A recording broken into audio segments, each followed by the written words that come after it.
Good morning to everyone. We apologize for the late start. Women's Chair, Miss Desrita Jilks, President of the Public Service Union, Mr. Paul Elroy Boucher, Minister Honorable Nigel Stevenson, members of the panelists,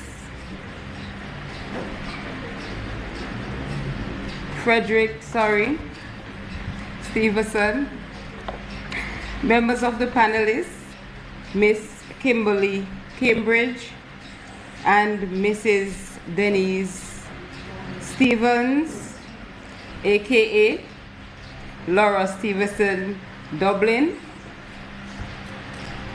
We want to apologize for Mr. Phil Cole Jeffers. He would be here at a later time, and also Miss Zita Banwell.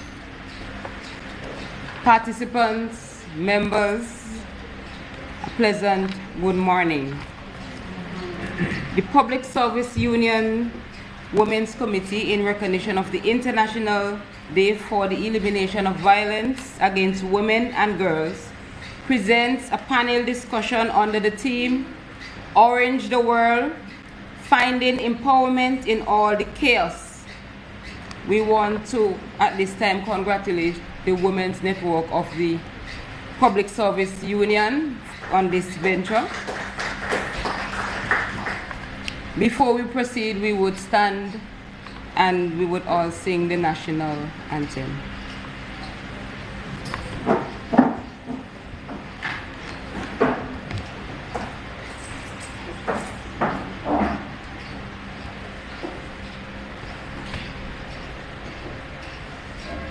Saint Vincent, land so beautiful, with joyful hearts we pledge to thee our loyalty and love and thought to keep you ever free. Whatever the future brings, our faith will see us through. May peace reign from shore to shore, and God bless and keep us true. Our fair and blessed light, your mountains high, so clear and green, our homes to me go I may spread a heaven comes serene. Whatever future brings, our faith will see us through. May peace reign from shore to shore, and God bless and keep us true. Our little sister islands are whose gems the lovely grenadine upon their seas and golden sands, the sunshine ever be. Whatever future brings, our faith will see us through. May peace reign from shore to shore, and God bless and keep us true. Thank you. I would also like, you can be seated. I would also like to take this time to recognize our youth chair acting, Miss Kendra Horn. And I would also like to make an apology, because on your program, Minister Honorable Orlando Brewster was supposed to be here. We apologize for his absence, but somebody would give greetings on his behalf. We will now have our opening prayer by Mrs. or Sister Gail Peters Tony.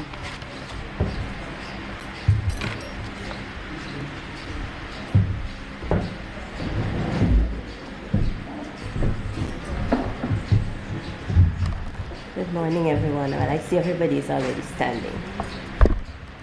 Let us go to the Lord in prayer. Almighty God, creator of heaven and earth, we bless your name this morning, God. We are eternally grateful that we have been afforded another opportunity to life. God, and we come this morning with grateful hearts and we say, thank you, Lord. Thank you, God. You have blessed us and you will continue to bless us. God, we thank you and we come before you this morning, God, humbling ourselves before you, asking for your forgiveness, God, because we know we have all sinned and come short of your glory. So, Father, as we come this morning as a body, P.S.U, God, we're joining with the rest of the world in celebration of International Day to eliminate violence against women and girls. God, we know we cannot do it by ourselves. We need your intervention, Lord. So we cry out to you this morning because you said, if your people who are called by your name would humble themselves and pray, then you would hear from us and heal our land. And our land needs healing from this scourge. So this morning, God, as I present this workshop before you, I pray for the organizers, the P.S.U Women Network, God. Continue to give them vision as they go about organizing different activities. God, I thank you for everyone who is here today, God, to take part in this workshop, God. I continue to pray for your favor upon the Public Service Union, God. I bless this workshop, God. I pray that whatever is said and done here today, some would be impactful, God. I pray for a successful workshop. Father, I thank you for what you're about to do. I invite your holy presence, Holy Spirit, to dwell among us. Take control even now, God. Thank you for hearing and answering this prayer. In no other name than your Son, Jesus Christ. Amen. Thank you, Mrs. Peters Tony.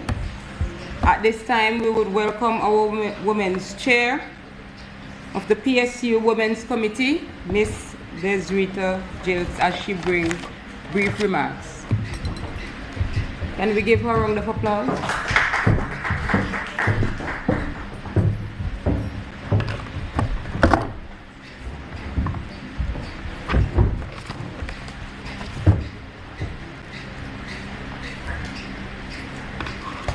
Protocol has already been established. A pleasant good morning to everyone here with us today. Today is November 25th, the International Day for the Elimination of Violence Against Women and Girls. And today, once again, we stand with our sisters and brothers across the globe in the fight to end violence against women and girls. We begin our 16 days of activism under the United Nations theme, Orange the World, Fund, Respond, Prevent, Collect. Our workshop's theme today is Orange the World, Finding Empowerment in All the Chaos. And it takes the form of a panel discussion which aims to educate our women and men on the different aspects of violence, inform them of the different structures in place to address all issues related to violence against women and girls, and provide alternative ways for them to feel empowered through the resources available to them. A background overview of how this day came about. Firstly, this date was selected to honor the Mirabal sisters, 3 political activists from the Dominican Republic who were brutally murdered in 1960 by the order of the country's ruler, Rafael Trujillo. The UN General Assembly in 1993 issued a declaration for the elimination of violence against women and girls after governments at the United Nations Conference on Human Rights in Vienna recognize the extremity of the problem of violence. This declaration instructs governments within all their power to exercise due diligence to prevent, investigate, and in accordance with national legislation, punish acts of violence against women, whether those acts are perpetrated by the state or private persons. It represents a moral commitment by governments to introduce immediate measures to combat gender-based violence. This was 27 years ago, and where are we today? Year after year, incident after incident, when our women and girls are being raped, assaulted, battered, mutilated, killed, etc., we are reminded of how horrific these acts of violence against our women and girls are. Here in St. Vincent, it appears as though we are condemning our women into violence. 1, when we continue to find so-called logical reasons why these acts of violence may have occurred, and 2, when we continue to normalize these acts as part of our culture. Our society is becoming so accepting of violence that we appear to be numb or insensitive to the fact that our women and girls are victims. We have an obligation as citizens, as Vincentians, to protect our women and girls. And we can only achieve that by seriously recognizing that there is indeed a huge problem and it needs to be addressed. We say that our crime rate in St. Vincent is falling, but let's look at crimes against our women for the past 3 years. In 2017, we had 265 reported cases. In 2018, we had 224 reported cases. And in 2019, we had 253 reported cases. What about those cases that were never reported? What is the significant decrease when it comes to violence against our women and girls? It is clear that the well-being of our women and girls is not being seriously considered. There is clearly a need for stronger legislation, stricter punishment for perpetrators, more upgraded facilities, and safe houses that protect and care for the emotional and psychological well-being of our women and girls, a special unit within our police department with the expertise and professionalism needed to seriously address all issues of gender-based violence, a sexual harassment policy for both the private sector and the public service, and by extension, a Sexual Harassment Act. The issue of violence and harassment in the workplace is also one of concern by this union.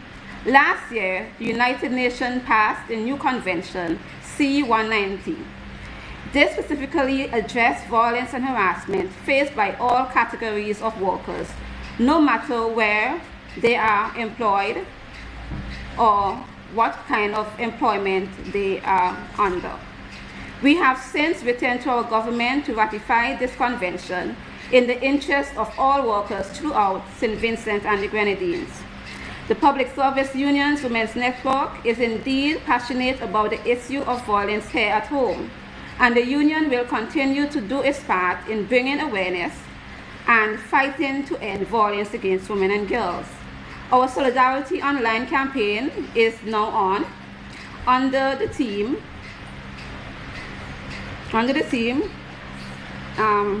let me get it correct, under the theme, Speak Out, Speak Up, Let Our Voices Be Heard, Break the Silence. And you can go to our Facebook page, and there you will see many video uploads of women sharing their message to encourage one and all to get on board with the campaign. So today's workshop, I encourage you to feel free to interact with the panelists so that together we can address the issue. And I want to thank everyone for being here with us today, and I look forward to your participation. Thank you.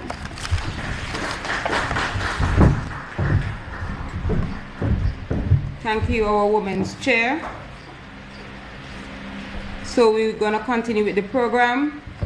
We're going to have our president, Mr. Paul Elroy Boucher, come to bring us remarks at this time. Welcome, Matthew Cox.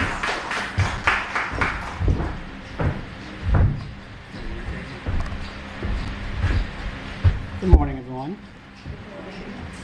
Honorable Frederick Stevenson, Minister of the Public Service, Consumer Affairs and Sports, Women's Chair, Desrita Jilks, Ms. Kimberly Cambridge,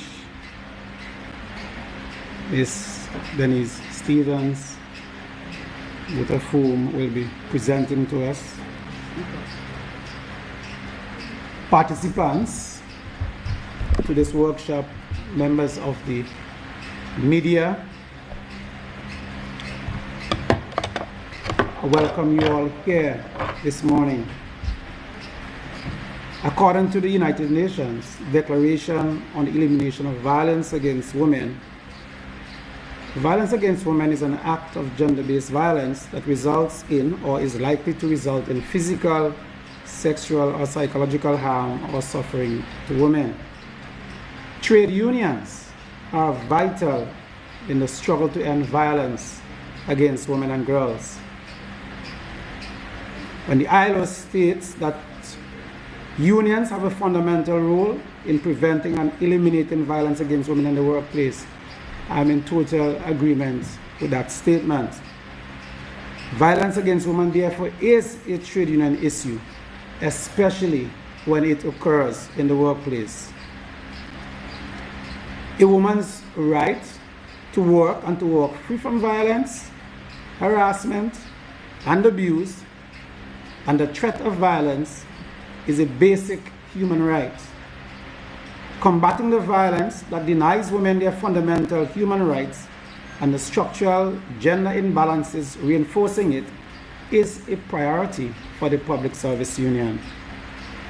The P.S.U. will continue to expand its role in combating violence against women. We will endeavor to provide as much support as we can to our members who are impacted by gender-based violence.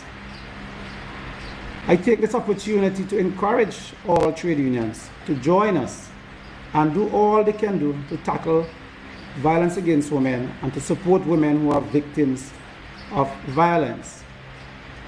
Let me hasten to say, the severity of the problem that confronts us as a nation does not only require the authorities to be tough on crimes of violence against women and girls, but also requires a culture of change in the workplace and society. And in that regard, the Public Service Union have pushed, have written, and have called for a sexual harassment policy within the public service and the statutory corporations. In fact, it should be present in all workplaces. We have also made a call to government for the passage of a Sexual Harassment Act. And as was mentioned earlier by Ms. Jilks, we have also written government to have them ratify Convention 190, which speaks to the issue of eliminating violence against women. This workshop is a testament to our commitment to eliminating violence against women and girls. I am particularly delighted that the Honorable Frederick Stevenson is among us, simply because he was the Minister with responsibility for gender affairs and mobilization, and I would have heard him speak on this very issue last year. And so there is some continuity with respect to understanding the issues that are confronting us as a people. And as Minister with responsibility for the public service, he will be the person who we as a union will now approach as it regards a policy that addresses sexual harassment within the public service. I pray that this session will be productive, and you, the participants, will do your part in bringing awareness to this issue.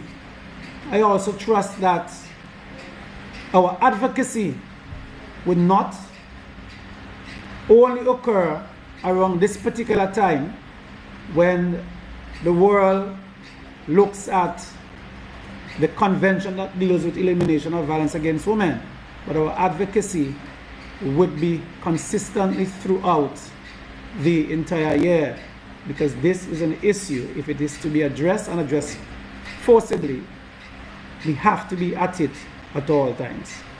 Thank you, and do enjoy the rest of the session.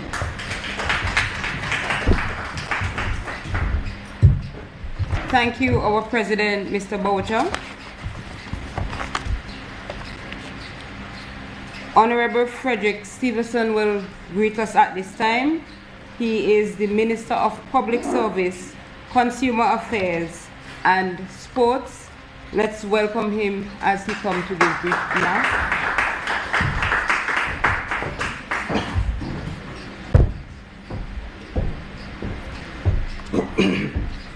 Thank you very much, Lady Master of Ceremonies, the leadership of the Public Service Union, the panelists for today's workshop, the participants, members of the media. Very pleasant good morning. I'm indeed very delighted to be here with you this morning for this short ceremony, but a very important workshop. A very important workshop as we in St. Vincent and the Grenadines joins the rest of the world in commemorating International Day to End Violence Against Women. I'm particularly happy to see some men among us, because I've always advocated, when I was the Minister of Gender Affairs, I've always advocated we can't talk about eliminating gender-based violence and ending violence against women and girls if men and boys are not involved, because most of the time the violence being perpetrated by our men and boys. As the Minister for the Public Service, I hope that we would have good working relationship with all the unions here in St. Vincent and the Grenadines, and more importantly the Public Service Union, as we seek to highlight some of the challenges faced by the members of the public service. I look forward to having to meet with the union leadership as soon as the office space is completed, because we're still doing some retrofitting there. It is important for me to understand from you what are some of your concerns and the many different issues that, as a minister, I'll take to cabinet and see how best we can get these issues resolved. The issue of domestic violence continues to be on the forefront. In 2015, we passed the Domestic Violence Act, and I know that the Ministry of National Mobilization, through the Attorney General's chambers, is still working on some regulations in relation to that act, so that we can have it proclaimed and have the work of the act go forward. But in the meantime, we still have an act. I listened to the call in relation to sexual harassment in the workplace. I have had some initial discussions in relation to that new piece of legislation by the United Nations Convention on Sexual Harassment in the Workplace. I believe that too is before the Attorney General's chambers for them to work on it, and I'm hopeful that my ministry and the Ministry of National Mobilization will be working together with the unions to see how best we can put those issues at work and to ensure that sexual violence in the workplace is something which we have to deal with and deal with properly. I wish for you a very successful workshop this morning, and I would say again that issues in relation to domestic violence is not a 25th day of November issue alone. It's an all-year affair, and as individuals, a union, civil servants, the government, all of us, NGOs and CBUs, the religious organizations, all of us collectively have to work together if we are going to see an end to violence against women and girls, and let me hasten to say, violence in general in St. Vincent and the Grenadines. So again, I wish for you a very productive workshop, and let us continue together to make St. Vincent and the Grenadines a better place for all of us to live. God bless you. Thank you very much.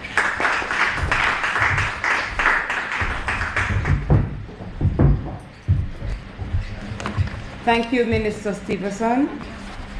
And I am sure our youth, our women's rep is very pleased at this time with regards to his commitment to working together with the union to see how best we can eliminate this problem. Before we go into the panelist discussion, we're going to have a presentation from Mrs. Stevens Dublin. Let's welcome her as she comes.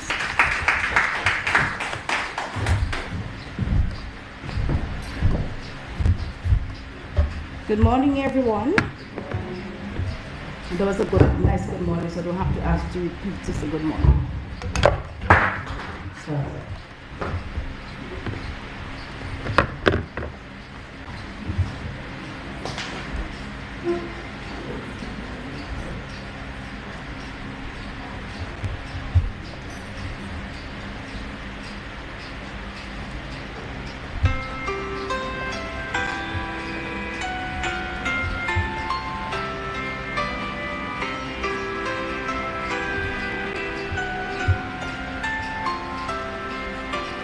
Don't lose your way with each passing day.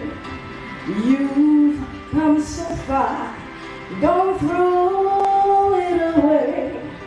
Live believing, dreams are weaving, wonders awaiting to start.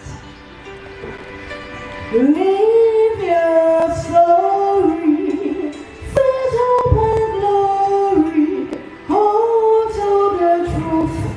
In your hearts, sisters, brothers, if we hold on together, I know our dreams will never die. Dreams see us through to forever, when clouds roll by. For you and I, souls in the wind must learn how to bend, seek out a star, hold on to the end. Valley mountain, there is a fountain, washes a tear all away. Walls are swaying, someone is praying, please let us come home to stay. If we hold on together, I know a dream and dreams. See us through to forever. When clouds roll by, for you and I. When we are there in the dark, we'll dream about the sun. In the dark, we'll see the light, warm our hearts, oh everyone. If we hold on together,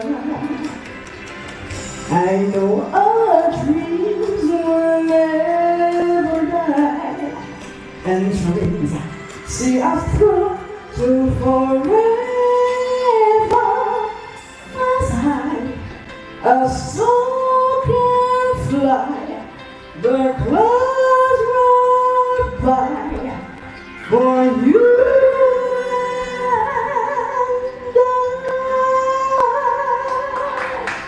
Thank you.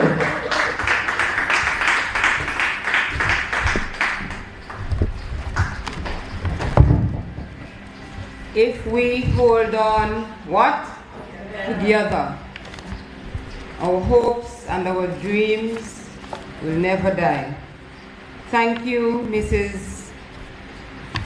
Stevens-Dublin, for that lovely rendition.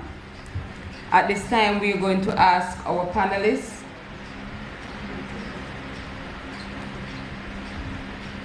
let's put our hands together and thank Minister Stevenson for gracing us with his presence. Thank you for the brief remark, and we're looking forward to working with you.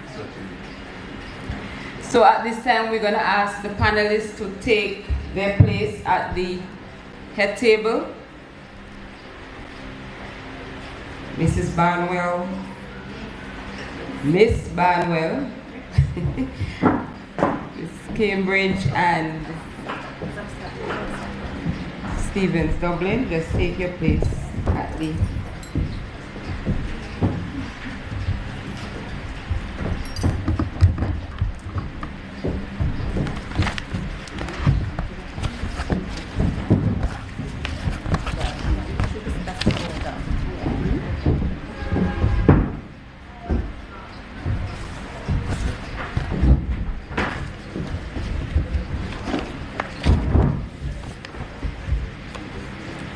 So we have three powerful ladies before us who are very passionate about the issue in relation to violence against women and girls, and they're going to be presenting to us today. To my near right, first presenter, Ms. Zita Barnwell. She's a barrister at law, and she would give you all her other credentials. Sitting next to her, we have Kimberly Cambridge.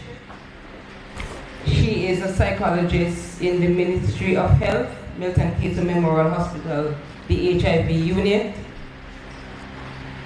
Kimberly is a 2015 Fulbright Scholar and a past University of the West Indies Open Scholarship recipient. She's a licensed and certified rehabilitation counselor and has a master's in rehabilitation, counseling and therapy from the Southern Illinois University. She holds a bachelor's in special psychology from the University of the West Indies, Cave Hill. Currently, she is one of the 2 psychologists on staff at the Milton Keynes Memorial Hospital and works predominantly with children with autism and other neurological disorders, as well as conduct disorders. She conducts 2 clinics, one for children with speech and language disorders, and one for children with behavioral disorders. She enjoys reading, writing occasionally, and teaches English to children in her spare time. And to my distant right, we have with us the young lady who just blessed our hearts with her lovely singing, Mrs. Stephen Dublin. She is representing the National Council of Women of St. Vincent and the Grenadines, which is one of the NGO's women's group. And their vision, the vision of the council is the holistic development of all women and girls. She is the president, secretary? Vice President. She's a member of the National Council of Women and a member of the Feminist International Organization, known as the ELLA. She's a vice president and also employed as a public health officer in the Ministry of Health. So here we have before us three powerful women who's going to speak to us. So we're gonna have the first presenter come in now. Please take the opportunity to write your questions down so we can ask the questions at the end of all the presentations. Thank you. Over to you.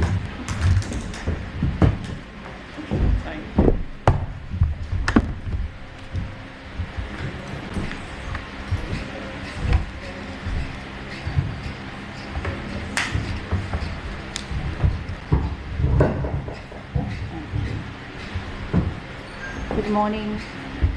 I think, okay, great.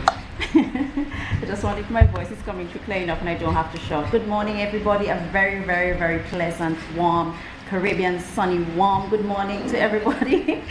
I don't think there's anything else that I have to add with respect to credentials, as said by Madam Chairperson. Zita Banwell is sufficient. But I just want to say a hearty congratulations before I begin to the P.S.U. and especially its Women's Arm for this particular symposium. I believe it's the second or third, third I am attending on, for the P.S.U. and I think we should give the P.S.U. a round of applause for it. Because if it's one organization I can say that has been continuing its call for issues and the elimination in particular of violence against women is the P.S.U. There was a really great forum called Uncomfortable Truths. That is something I would suggest that you really should have again one more time, and even one more time maybe you should have it as an annual event. It was well received, and now you have social media. Even if you don't have the number of persons physically present, I think a lot of the positive responses came that time from social media. So I really encourage you to do something like that because the conversation continues. We are here today celebrating it and commemorating for the day, International Day, the 16 days of activism. But it is really truly, as the minister said, 365 days because this particular issue affects the lives of women and children, this entire nation, every single day. The theme this year for the International Day for the Elimination of Violence Against Women is Fund, Respond, Prevent, and collect data to eliminate violence against women. And I know the PSU has its particular theme for today, which is empowering women in all of the chaos. So my role here today is to help you and navigate you through what laws exist currently in St. Vincent and the Grenadines and how those laws will help to empower women in all of the chaos that all of us experience here in St. Vincent and the Grenadines.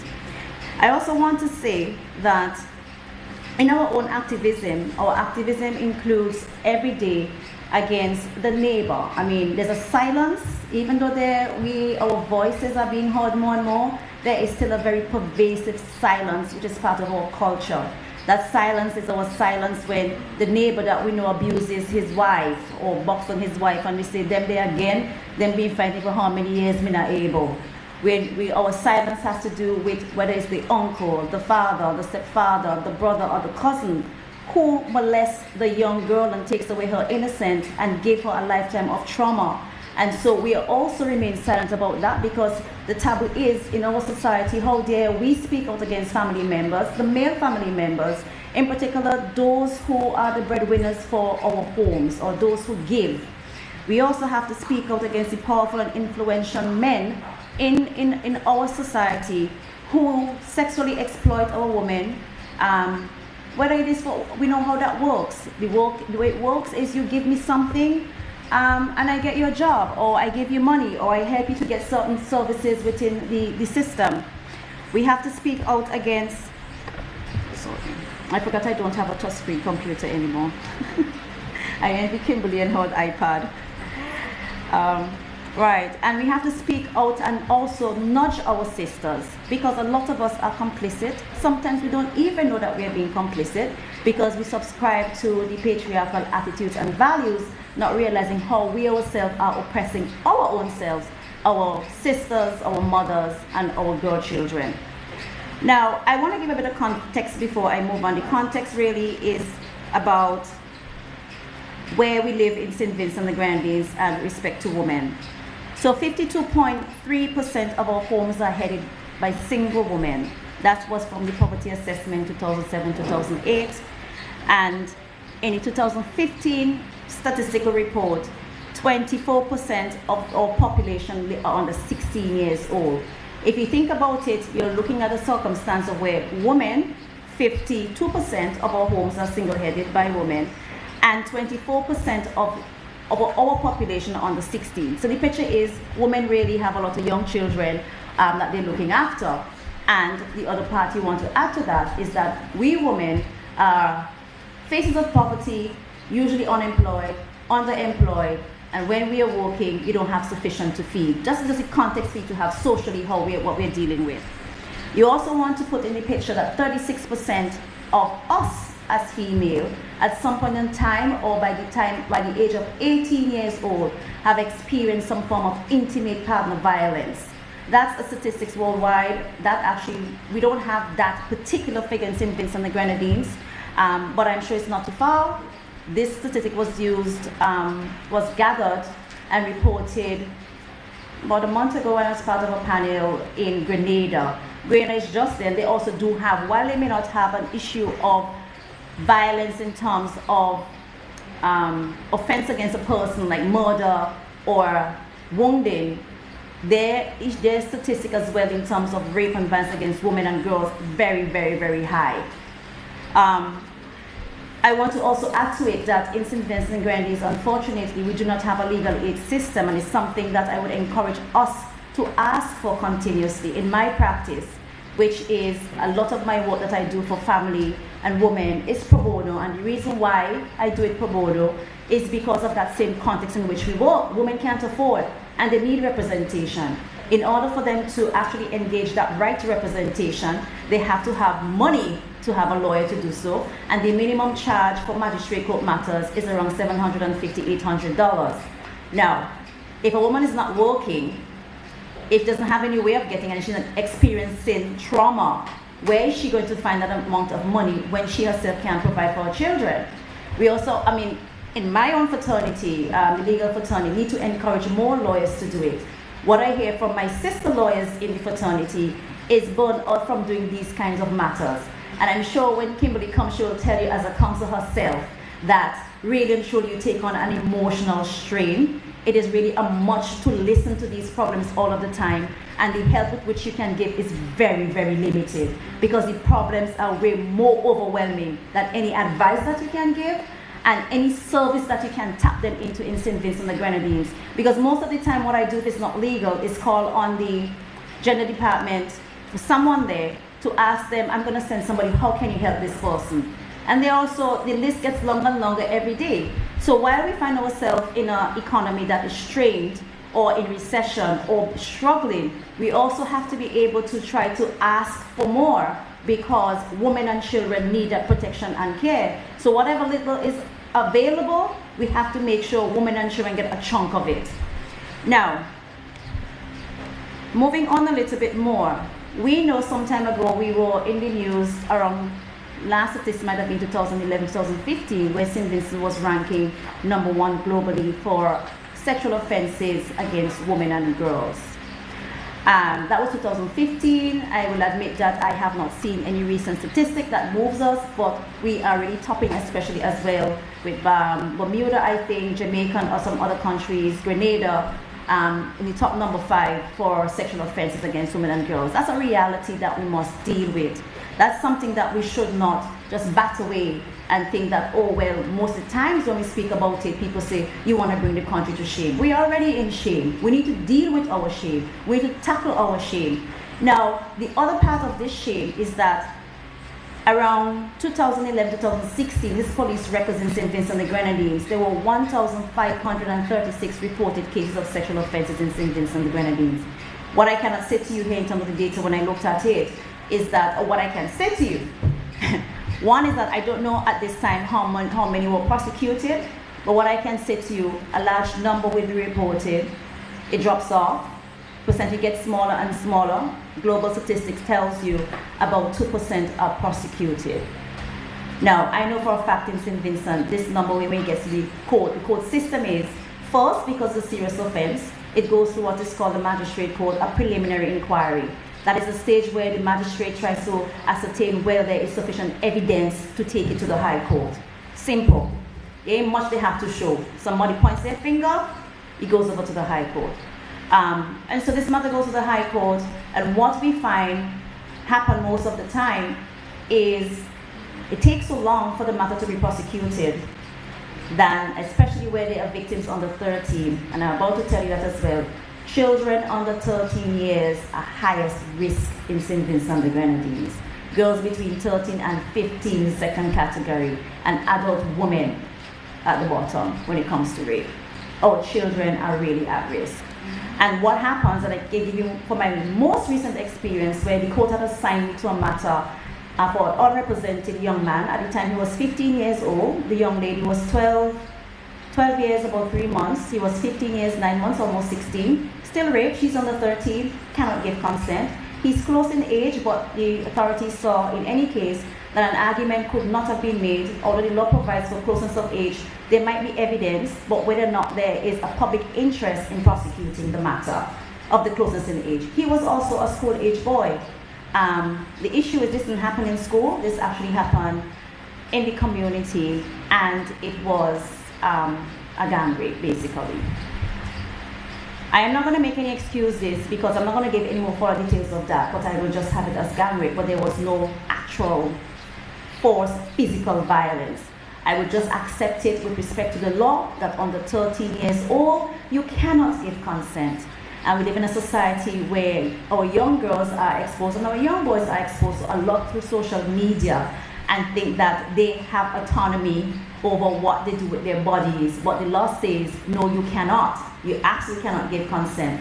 You might have actually seen this matter actually is a matter that played out recently in the media, because what happened, it took so long to come to the court that the young lady who might be about, so it was assigned to me in 2016, it's now 2020, the matter happened I think 2014, and everyone has grown up, and the young lady is not willing to give evidence. And so the DPP's office notified that matter just recently, and so that matter was not prosecuted. And I give a little bit of background how the court system works as well. Whether they're underage or not, when you come to sexual violence and you're unrepresented, the court, they're what we call now special measures. And so what the court does is that the court will assign an attorney to cross-examine, because there are certain rules when it comes to sexual violence that, especially when it comes to underage, the unrepresented person will not know what the rules of court are, and therefore you don't want to break down in the system to traumatize the victim anymore. Another time, so the court will assign an attorney who will have the skill to do so, and that's how I became part of that matter. And like I said, that matter is gone. That's not the only matter. There are matters that break down sometime before, by the time it gets to preliminary inquiry. Women just decide that they're not going to prosecute anymore, and so the matter is dropped by the side. So some of the issues that we have to deal with while we're talking about the law, the minister spoke about the Domestic Violence Act 2015. It is fully well enforced. We use it all of the time when it comes to seeking maintenance at the court. We use it all of the time to seek protection orders for women and men. We use it all the time with respect to what we call occupation order. And what I also want to say is this particular piece of legislation in 2015 is pretty much more advanced than what went before, simply because it included, one, more issues that we define as domestic violence. So economic violence was not included, and economic violence to the extent that if two persons are living together, and I don't want to say I'm bashing men, but because this happens predominantly mostly against women, I will be realistic in saying men. So there's an issue in the house, and the woman has to leave, and the man has been the breadwinner, and he provided rent, the food, and whatever. And she asked for protection order. There's a slew of things you can ask for. You can ask for protection order in the form of an occupation order, which is you remain in the home. And if the home is designed in a particular way, what the court will do, as if some of them are non-violent, if it's violent, then a protection order, the sense it would make is for the man to leave. If it is not violent, and the house is in a particular way, and when I say not violent, I mean it can be emotional, and it can be psychological, and it can be the same economic violence. The court will usually ask them to describe the house, or it may send a counselor most of the time to the environment, and their description will be given to see whether both parties can continue living amicably in the house, despite the issue that has been happening. Some people, it works out just fine. I've had a matter where it started with physical violence, and the woman was living out of the house for a while. And to have the context of how you might be able to relate, sometimes the pressure is the woman may be contributing as well to a mortgage, but the first issue that happens, she has to seek safety and she flees from the home, yet wherever she's working and the bank is tapping into her salary and she can't enjoy the comfort of her own home. So you make an application for an occupation order. The court will determine what happens there. If it is that it finds that there are children involved, and has been this case, the other case I'm talking about, there are children involved, and an occupation order is made and protection order at the same time, the court may ask the person to leave. In this case, it was a police officer, and he spent most of his time anyway out of the home. So it was kind of easy for the court to make such an order because he's one of those officers that is stationed different places. So it wasn't that onerous on the gentleman, but it provided a safe haven for the mother and her two children. What happened there too is because his salary was more than the woman's salary, then the economic protection was made for him to continue paying the mortgage, because the threat was, if you court makes an order for you to live there and I can't live there, then I'm not going to pay the mortgage.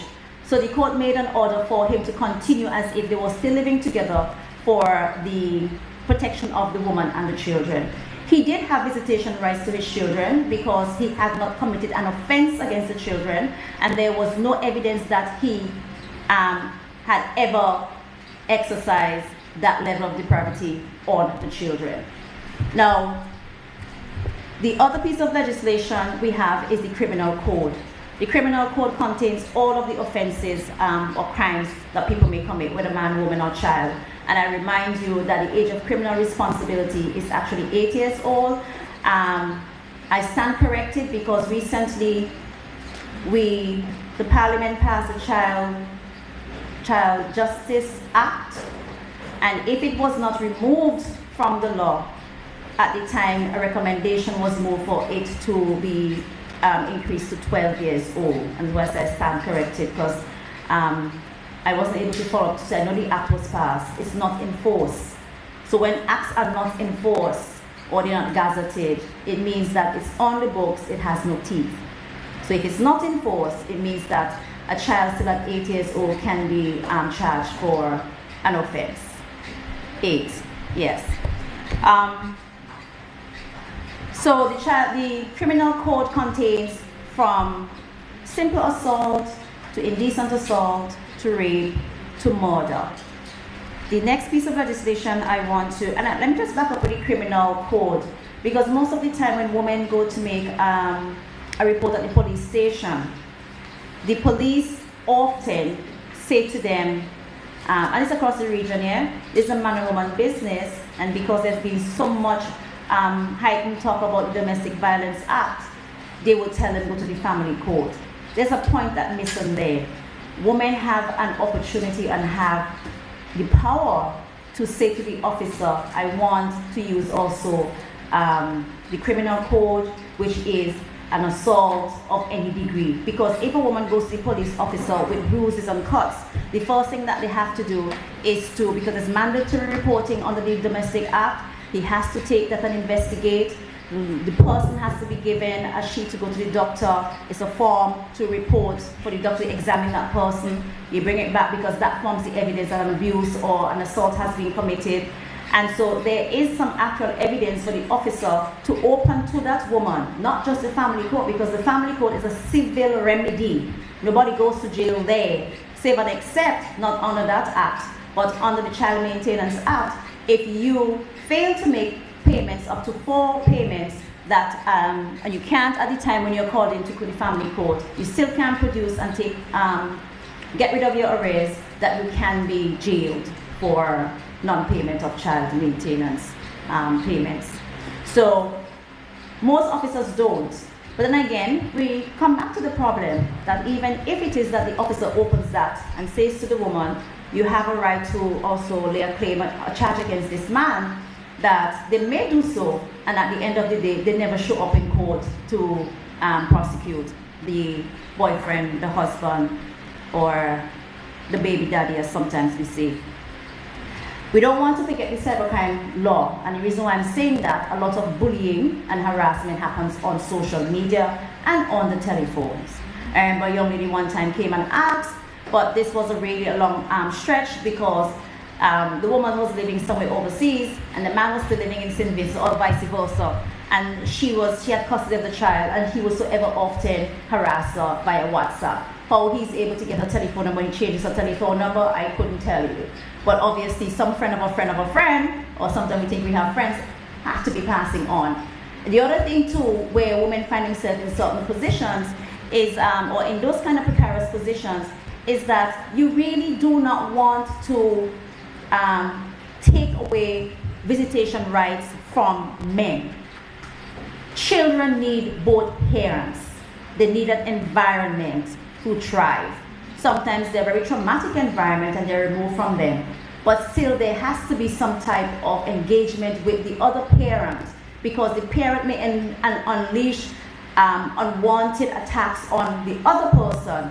But for whatever quirk in their personality or the issues that they're addressing, they can still somehow express love to a child and care to a child.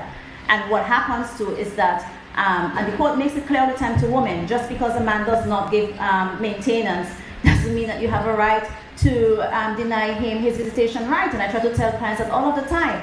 You might complain and say, yes, miss, that may be the case, but the point of the matter is a child needs both parents, and if the father has not been violent towards this child and not been emotionally abusive to this child, although I would argue that the fact that the child has to witness abuse perpetrated against him, his or her mother, it is a form of psychological and emotional abuse. So, but those are the tricky kind of situations in which we live. I mentioned the Child Justice Act, and also I want to mention the Child Care and Adoption Act. What it does as well, it has mandatory reporting for abuse in that act for people who work with children. That's a wide group: teachers, nurses, doctors, daycare workers, and it's a reporting system as well. Mandatory reporting: a child comes to school and the child shows visibility, or you suspect something. I think some of these schools, most of these schools have counselors. The best thing to do, of course, is to be able to get the child to speak to the counselor. The police gets involved, and there's a procedure with which we follow in making applications to the court if the child must be removed from that environment. I also want to mention this has been a piece of legislation, well, it's not legislation, it's common law, actually case law, contentious and controversial, and the question of whether a husband can rape his wife. The short answer is yes in our jurisdiction. From a 1991 English case, a husband does not have full and exclusive rights to his wife's body, and so she has a right to withdraw that consent. And most people would argue, and I think a lot of men who argue that from, I use the Bible, because I think it's a rather unchristian thing for a man to rape his wife, but I'm not here to discuss religion. They use the Bible to justify that act, thinking that, you know, the woman belongs to me and I could do whatever I want whenever I want. That is not true. And in fact, there was a case in St. Vincent maybe 3 years ago, not more than 3 years ago. It was a matter that started in our chambers as well, where it started at first the investigations of simple assault, domestic violence, and then additional charges were added where the wife, she was wife at the time, yes, had complained that the husband had raped her.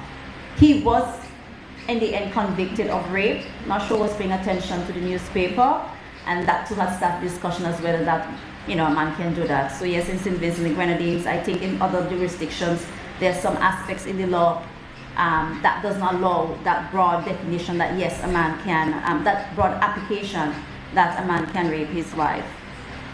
Now, two things I want to mention that are missing, very glaring, and it has nothing to do with just a women's organization, the P.S.U, women in general, men in general, must advocate for. Minister mentioned it. Two glaring. Sexual harassment legislation, particularly in place of work, and take that over as well to a place of education especially. We must not be silent and pretend that we don't know. A lot of this harassment happens in our schools, perpetrated against our students, and also against teacher. Yeah. So that we must address. We must not sit silent. We must be able to ask for it. We must be able to demand it. And we must say if we want to develop this country and we want to protect our women and girls, we can't just be talking all the time when such an occasion come around. We want to see action. I also want to mention cohabitation laws. This may be an issue again when it comes to Christian society because we believe in marriage. I also want to say though realistically that a lot of us women, including myself, are not married, have relationship, may choose to shack up with a man or not to shack up with a man, but may build a life with someone else you call a partner. The realistic application of that is simply this. When it comes to building life with someone else and you are unmarried, if your name is not on a title deed, you don't have legal ownership. If you cannot show to the court that you have made some type of contribution to the purchase or to the mortgage or to the upkeep of the house, you might live there and be wifely, do everything that is expected from such an engagement, a union, and when and if the person, the man dies, and he obviously dies before you in this circumstance, and you cannot prove to the court what contributions you've made to the assets, you basically have nothing. You're starting from zero. The situation is quite different if you are married. It's just taken under the law that is marital property and you have a share in it. I have had to deal with situations where women found themselves in a similar situation. They've spent years, have children. Those children in law have more rights than the woman, in the sense that if the man dies, doesn't leave a will, have to put that in. The laws of intestate is activated. That's what a will. So letters of administrative procedure is called, and someone has to be appointed, the personal representative of the deceased, and the law says who that is. If one of the kids over 18 can be the representative, then the man's parents, if they're alive, can be the representative. The man's sister, so it goes on the man's family tree, not you. Not you, the woman. Law does not recognize you.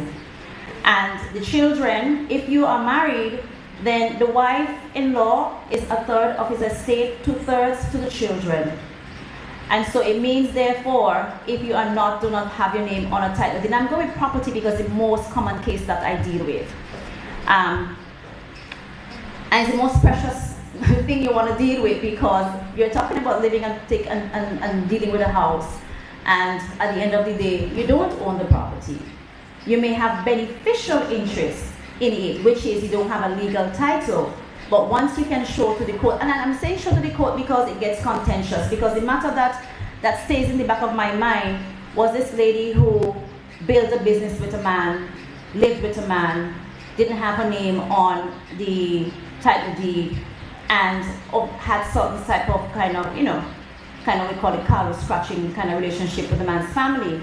And when he passed on, no sooner did they want her out of the house and went to the property and removed a lot of what were the investments. She had to fight them out in court. I mean, if you have to stand firm when you're in relationships, when you're making contributions, and you don't want to get to the point of where it is, I have to document. We don't. You're in love, you have a relationship, you have children, your mind is preoccupied every single day with living and loving and caring, and you're not thinking down the road that you need to protect yourself by documentation. And the point of the matter is, if we're not going to ask for legislation for that type of protection, then you have to start document. Because you don't know. I don't know if I'm going to live beyond that person, and you don't know if he's going to live beyond you. But in terms of what exists now for law, you have to protect yourself.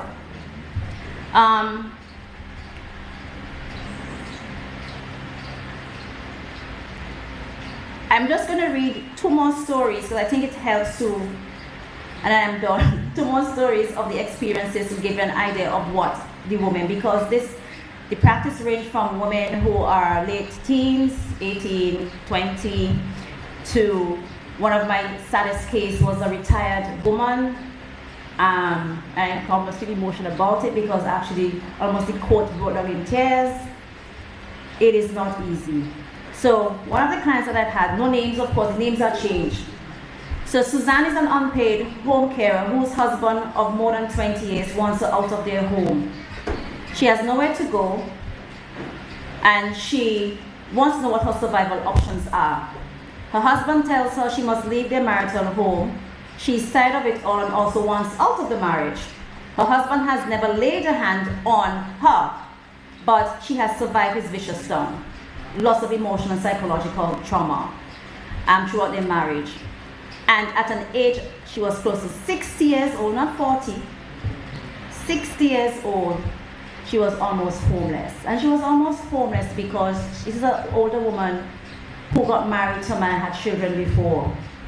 And when she moved in and got married to this man, the circumstances were, it's almost like 2 homes. He had started with some little, house that he had there, that's like a single man pad. And then when they got together and started building life, they were able to build something else.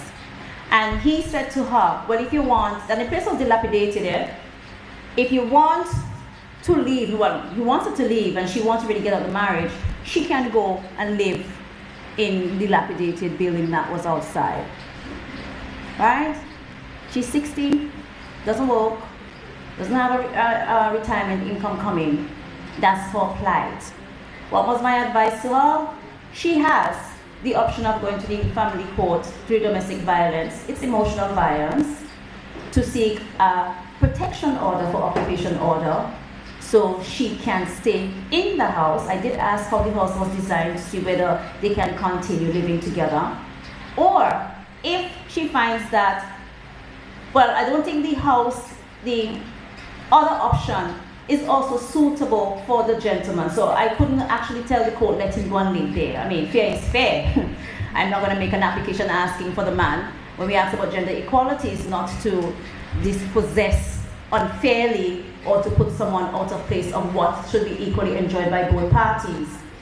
You also had the option at this stage in her life to seek a divorce. And in that divorce, therefore, the property, as its marital property, will be split properly. In the sense that it's either the court sells the house and there's difficulty putting something on the market depending on where it is, who's going to buy it, but as a problem of serious difficulty there. The other one, also name changed, is Phyllis. She's in her early 30s with 2 children, both of whom are under 12 years old. She was thrown out of the home she built and managed with a partner of 8 years because she decided not to comply with his wishes that she do not work. Control. He wanted to control her, and he says, you shouldn't work. You have 2 children, stay home and mind your 2 children, I would work. She says, no, I want to work. And he had an issue with that and wanted her out of the house. Months after he drove her away, he's preoccupied with trying to defame her and make it extremely difficult for her to have custody of the children. That is when I talk about the cybercrime legislation. You may do that on social media, via WhatsApp. We have to know what laws to tap into.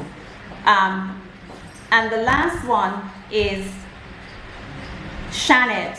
This is a younger person, well-educated, unmarried professional with 1 child, lives with her partner, who is not the child's father.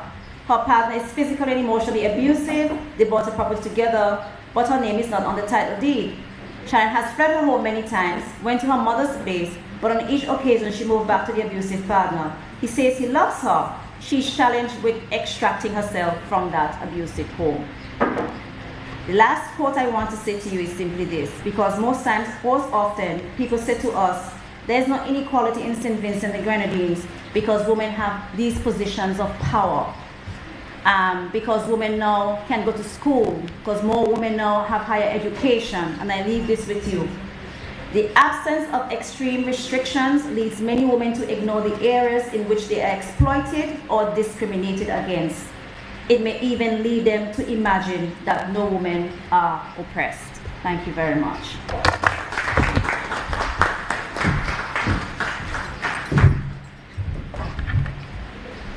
Wow. That was quite a mouthful. And I know some of the men, the married men, probably watching Zita and saying, what are you talking about? I can't, my wife can't say that. How could my wife tell me about her? She's mine, and we get it so common all the time. But we know what the loss is. So we want to put our hands together for that presentation.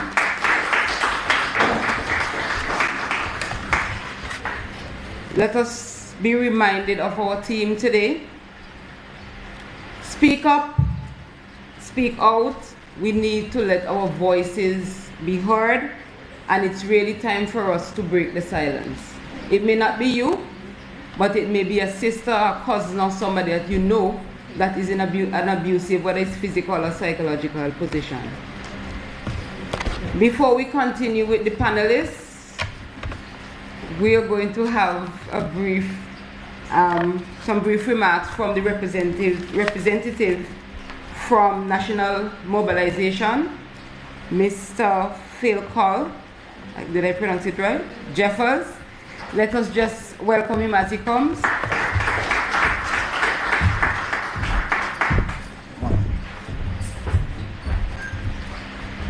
Pleasant good morning to everyone. I apologize for being late, but I was at another engagement. As we recognize, today commences our 16 Days of Activism campaign as a ministry. And so we are on as many platforms as is possible to bring the messages of hope to our nation. I want to apologize for the absence of our Honorable Minister, Minister Brewster. He was on radio with us this morning and has to be in cabinet at this point. I, however, have his message that I have options of presenting. I could do the audio or I can read it, so whichever we feel pleased with, I can so proceed. So would you want me to play it or you want me to read it? Okay, so then I'll read it. And then I've been asked to inform you, the audience, of some of the services that are available within the Ministry of National Mobilization as it relates to gender issues. Because one of the things that we have to understand is that gender is a cross-cutting issue across all programs that we do here in St. Vincent and the Grenadines. So too is youth development. And forgive me if I sound too much on the youth side, but those of you who know me know that my passion lies with youth. So I'll read the Honorable Minister's message to mark the day. It reads, I am honored to address the nation today, November 25th, as St. Vincent and the Grenadines, along with the international community, commemorates International Day for the Elimination of Violence Against Women and the 16 Days of Activism Against Gender-Based Violence that concludes on December 10th, Human Rights Day. This period is an occasion for governmental organizations, international organizations, and non-governmental organizations to raise public awareness of violence against women and girls. It also reaffirms my government's commitment to ending violence against women and girls, which is the most pervasive breach of human rights worldwide. It is estimated that more than a third of women worldwide have experienced either physical or sexual violence at some point in their lives. Violence against women includes domestic and sexual violence, rape, human trafficking, sexual harassment, cyberbullying, among others. At the heart of all these forms of gender inequality, are gender inequality and discrimination, which violates the fundamental human rights of women and girls.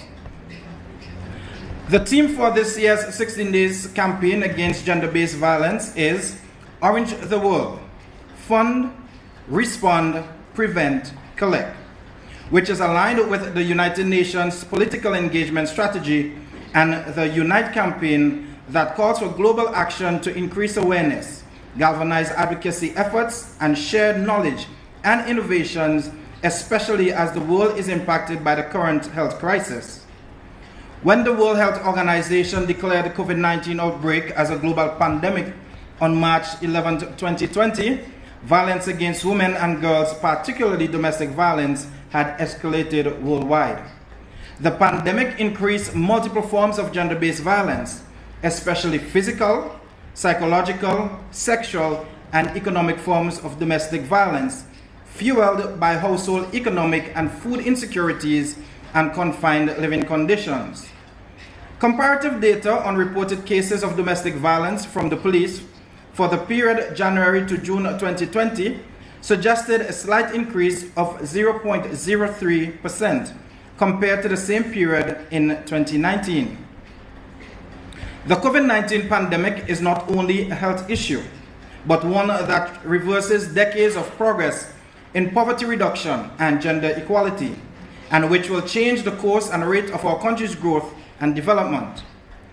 In times of crisis, such as an outbreak, women and girls may be at a higher risk of intimate partner violence and other forms of domestic violence due to increased tensions in the household. Therefore, the need to target and elaborate allocations of scarce resources becomes pertinent, and gender-responsive policy making will allow the government to reduce the cost of persistent inequalities and move towards a more sustainable development path.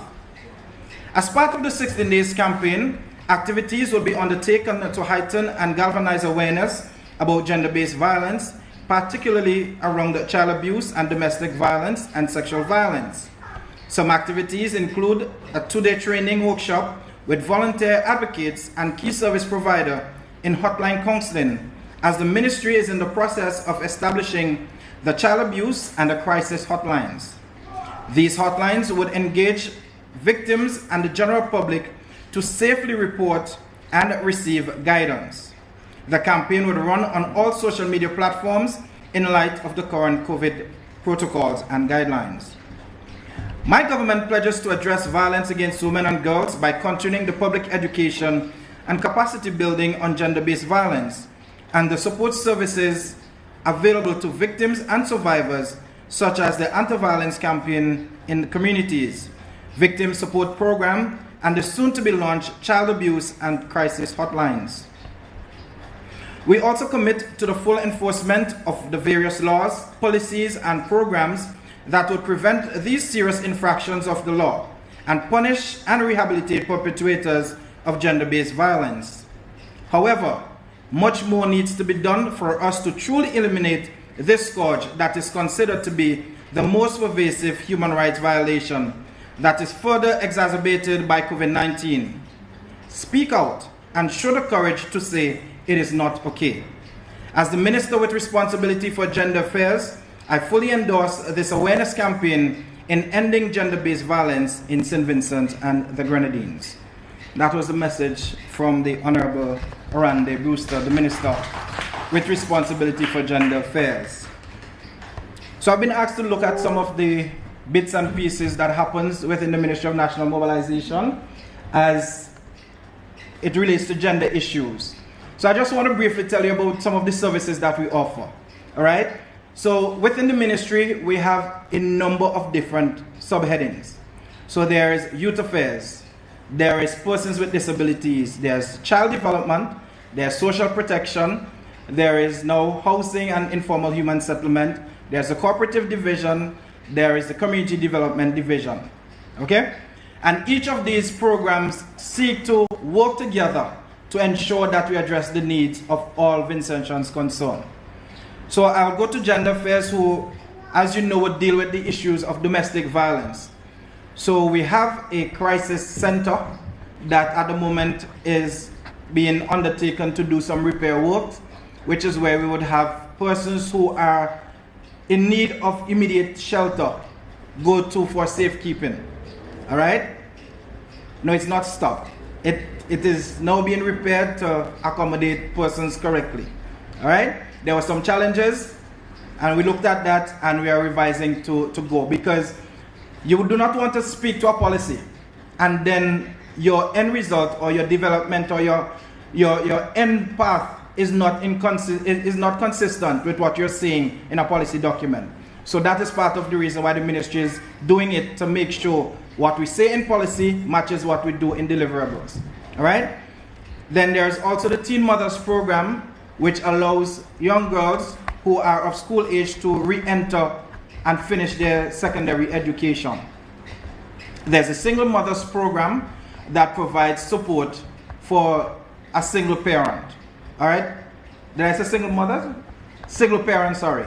Because there are single fathers as well who are affected, who access the program. Then there's a program that is called PRPR, which is dealt at the prisons. It is for persons who are perpetrators. So we work with them to ensure that they are rehabilitable. And when they get back into the society, they're able to lead normal lives, because you would recognize that a lot of the persons who go to prison, when they come back out, have challenges sometimes to fit into general things within society. So the program is geared towards ensuring that there's a smooth reintegration into society when they're finished serving their time. There is also the whole issue of the domestic violence, where persons go there for different types of support. So there's counseling that is provided, and there are other benefits that they get when they go to the program. All right? At the Youth Affairs Department, one of the programs that everybody would be aware of is the YES program, which is the Youth Empowerment Service program that gives you a footstep in the door, because you would recognize many times when our young persons go for a job interview, one of the questions they're asked, what job experiences do you have? And so that program was designed to ensure that there is a foot in the door so persons can access that training. There's a lot of debate and conversation around it, which we can have at a different time. But that is the intent of the program. All right? There's a new program that is launched from the division that is taken off by leaps and bounds, which is the Youth in Agriculture. The Youth in Agriculture program is geared towards getting young people actively involved in agriculture and agriculture byproducts. So there's agro-processing that is happening. Currently, we are doing fruit wines, with a group of young people in North Leeward.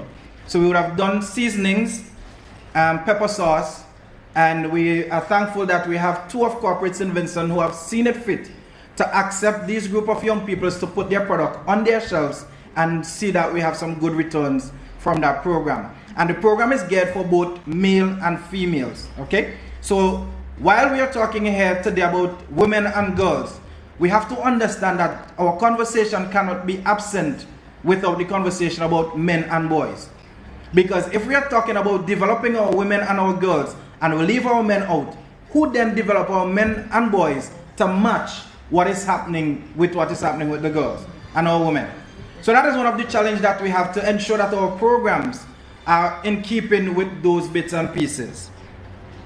Our Community Development Division, we are establishing outreach centers in our communities that will provide services. So the services that you're getting in Kingston are the services that you'll get in these outstations. And I will be able to update you as we establish all of the centers. So if you follow us on our social platforms, you will know where all of the stations are, the days and times when there will be an officer there. So all of the services that are offered within the ministry would be at this outstation. We have to think practical, we have to think foregoing, because not everybody has the financial resources to come to Kingston to fill out a paper and wait on a process. So if we come to you, it is easier that way. So when you are called, you know that you're coming to receive whatever that process would have been the end result of. Okay? So we are trying to accommodate our persons in that way. There's also the development of community concepts, and we are doing community profiling so that persons within our communities, we can have a better understanding of what it is like to be living in community X, Y, or Z. So we will talk to our farmers, we talk to the guys on the block, we talk to our girls on the block, we go to the rum shops, wherever the information is available, we go there, we get that information, and we do what is called a community profile.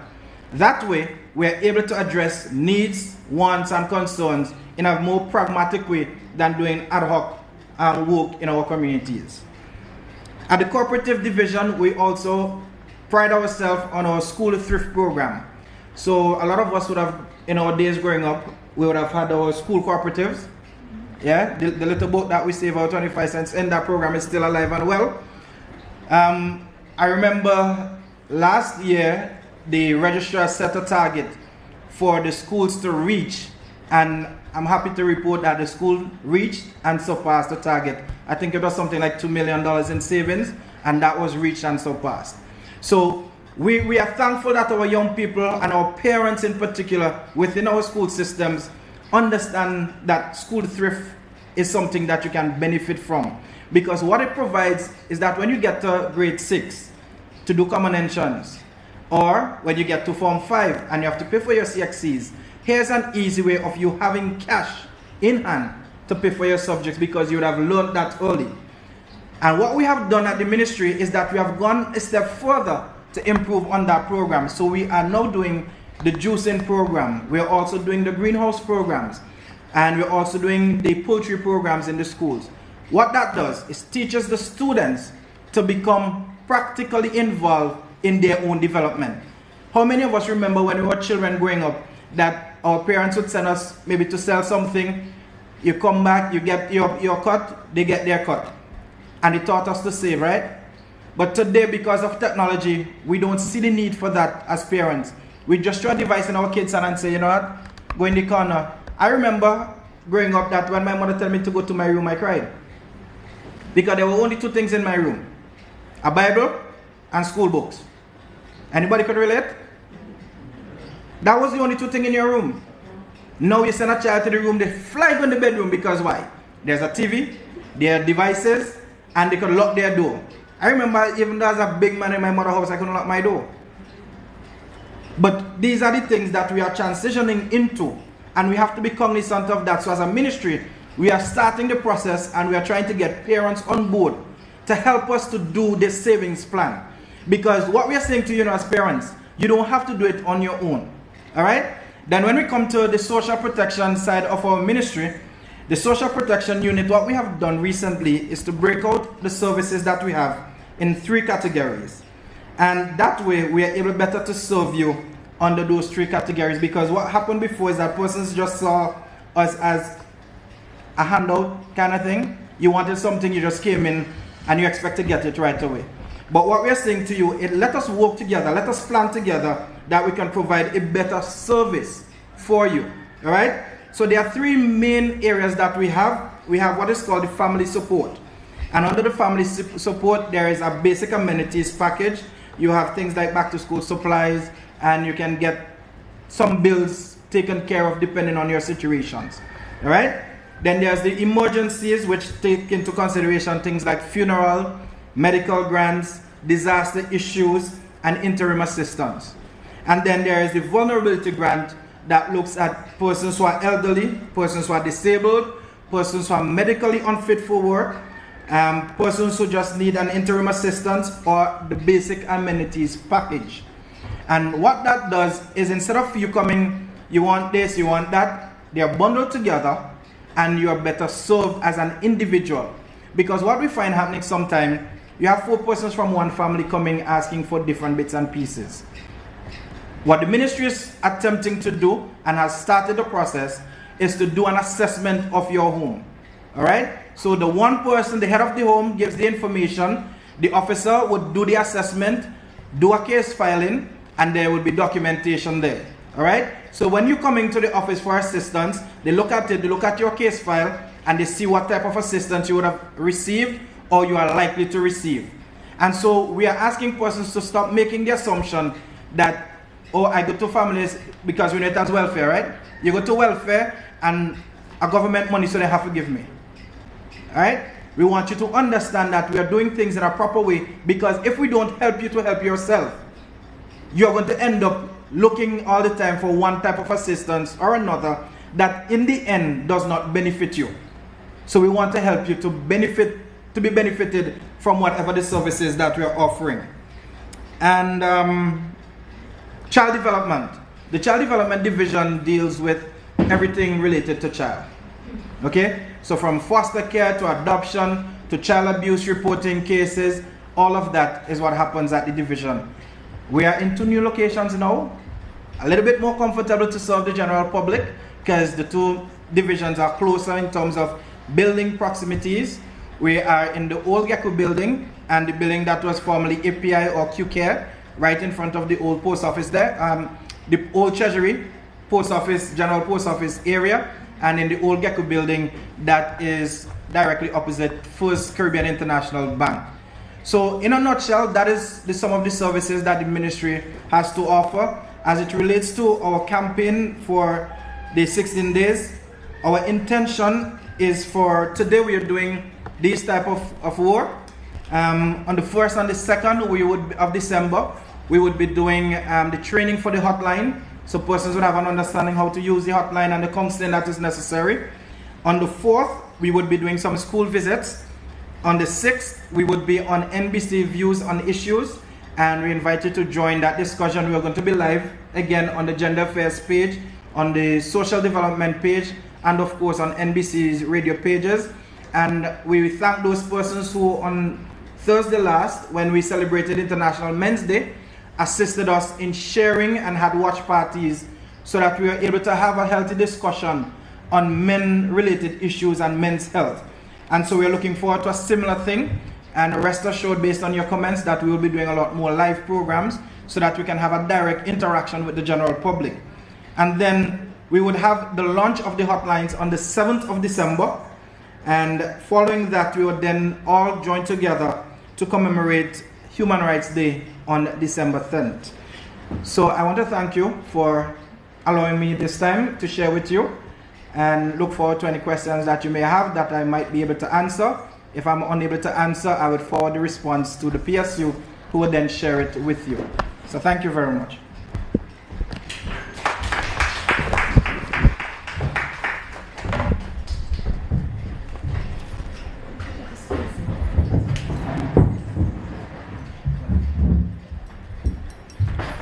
Thank you, Mr. Jeffers, and I hope you took notes of all the services that are available so you can tap into those resources.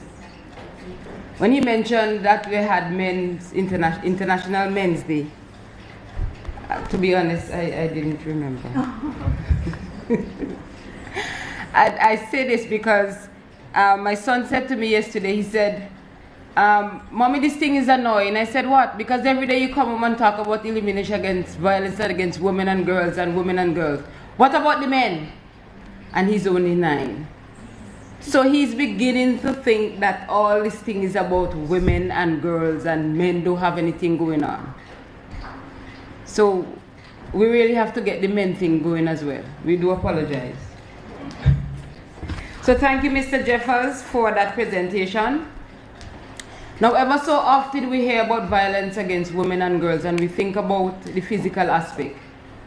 And we almost forget about the most important, or in my view, the psychological trauma that stays with the woman even after the physical abuse, or even though she's not physically abused, the psychological aspect of it. So here to talk with us about the psychological aspect in relation to violence against women and girls is no other than Miss Kimberly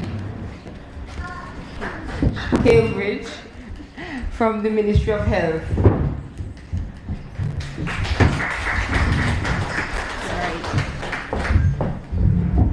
All right. Good morning, everyone. I want to thank you for having me. So this year's topic is really appropriate, not only for us women, but for everybody that has had to endure 2020 so far, okay? The topic is about finding empowerment in all the chaos. And, you know, I want to talk about the fact that chaos seems to be something that is constant, unfortunately, in the lives of many women and girls, especially when it comes to issues such as domestic violence. I want us to quickly talk about the different types of chaos that women experience. I'm not going to stay too long on it because it would have been touched on before by the previous panelists, but I want you to have an idea of what women and girls experience in the way of abuse. Okay? So let's start with domestic abuse. Domestic abuse, a well-known topic, but it's also known as intimate partner violence. Okay? And it's just an umbrella term that covers issues related to how your partner harms you in the home. So the violence can be physical, and it most commonly is physical, where there is kicking and slapping, pulling of hair. There is also sexual violence. Sexual violence includes issues such as sexual assault and rape. There is emotional violence or emotional abuse, which is a form of violence where the partner calls you names, they withhold love, they are constantly angry, they treat you coldly, they're very unfeeling. There is financial abuse, where you are a partner in the home and the partner might be the only income earner, and depending on whether or not the two of you are having a good day, he might decide to give you some money, he might not decide to give you money. Or on the flip side, he might tell you, or she, because there are also same-sex relationships, your partner might tell you, you have to hand over your salary to them. Financial abuse, and it exists. And there is also psychological abuse. And this one is one that we've been seeing more commonly, whereby your partner gaslights you. And I'm going to explain what that means shortly. But in a situation of psychological abuse, your partner would be telling you that the abuse that you are experiencing is all in your head. You're making it up. And that's what gaslighting is. It is a process whereby someone causes you to doubt yourself about the experience that you're having, usually a negative experience, and tell you that you're making it up, and that you're lying, and that you're creating a false sense of reality. That is what gaslighting is, and it happens to many persons in abusive relationships, to the point where they begin to blame themselves for the abuse that is happening. So I want to scare you a little bit with some statistics about abuse of women and children globally. The World Health Organization reports that 1 in 3 women worldwide have experienced some form of violence, either physical, sexual, or non-sexual. For the physical and the sexual, about 38% of those cases are done by a partner, an intimate partner. When it comes to rape and sexual assault of women and children, 78% of those issues, well, that sexual violence, I should say, is done by someone known to the victim. So before, we used to think that rape and sexual assault was something that was done by strangers in dark corners and the bushes. That is not the case. It's also not the case here in St. Vincent and the Grenadines. A lot of our sexual assault is done by someone known to the victim. It could be a family member, a family friend, somebody that goes to the same church, a stepfather. It can even be a sibling. But these things are quite common occurrences. So let's talk a little bit about how do we identify the domestic violence patterns in a relationship. You, as a woman or a young person, might be experiencing domestic violence if you're in a relationship with someone who calls you names, insults you or puts you down, someone who prevents you from going to work or going to school or from seeing family members and friends. They cut you off from your friendships and your relationships and tells you that you are the only person that they have, the only person they could love. If they don't have you, they're not going to survive. That person tries to control your money, where you go, what medicine you take, whether or not you're on birth control or not, if you want to wear condoms in a sexual relationship, tell you they don't believe in that, so you can't use that. They take away your autonomy. You're in an abusive relationship if you're with someone that acts extremely possessive or controlling, and they constantly accuse you of being unfaithful.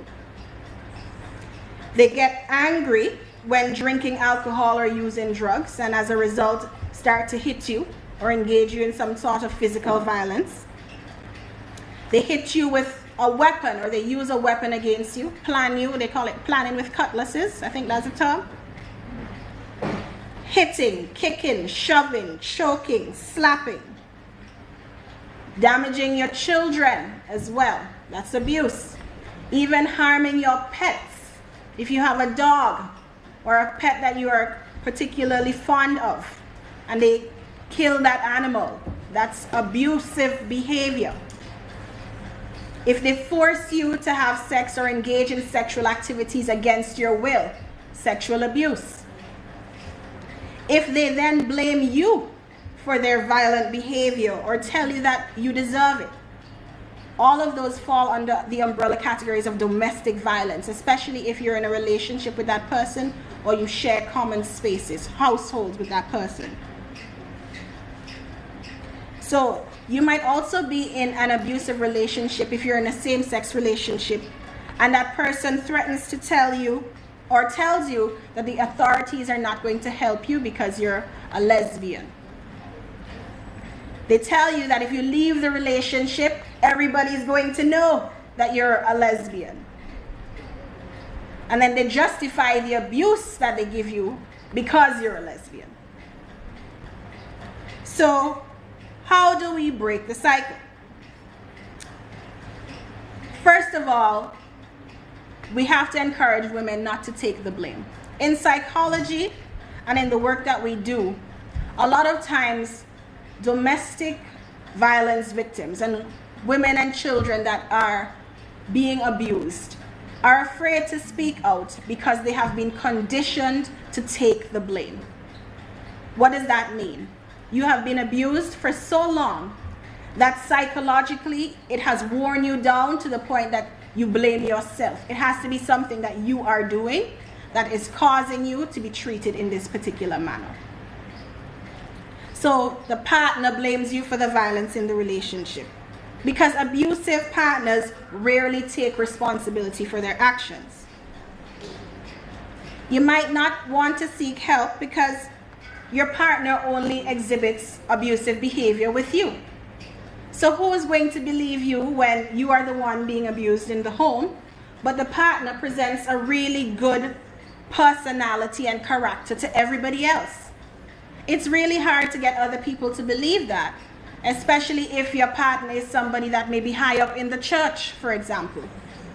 So a pillar of responsibility, the leader of the flock, but at home, you're getting licks, you are being cheated on constantly, you are being financially abused, you are prevented from doing things that you want to do. It is also hard for persons to seek help because persons that you might speak out to or persons that you share information with might not have detected a problem. So you have been abused for so long that you have developed coping mechanisms or different faces to prevent you from showing that you are being harmed. So you might be a person that exhibits being calm, being collected on the outside, but behind closed doors, it's a totally different story. You also might have difficulty taking the not accepting blame because you yourself would have acted out and displayed violence towards your partner. So it's hard to say, I am being abused or I'm constantly being beaten upon, if you yourself have retaliated against the partner. So you think that what you get is what you deserve. So where do we go from here? Women, as was mentioned before, represent over 52% of the single parent households and are also the face of poverty in St. Vincent and the Grenadines. A lot of violence begins during pregnancy. So it puts you at risk as the mother. It also puts your baby at risk. A lot of violence is perpetuated because it's cyclical, which means you might have grown up in an abusive household and it becomes something that you're accustomed to. So the way that you see love being perpetrated or represented is what you look for as you get older as an adult.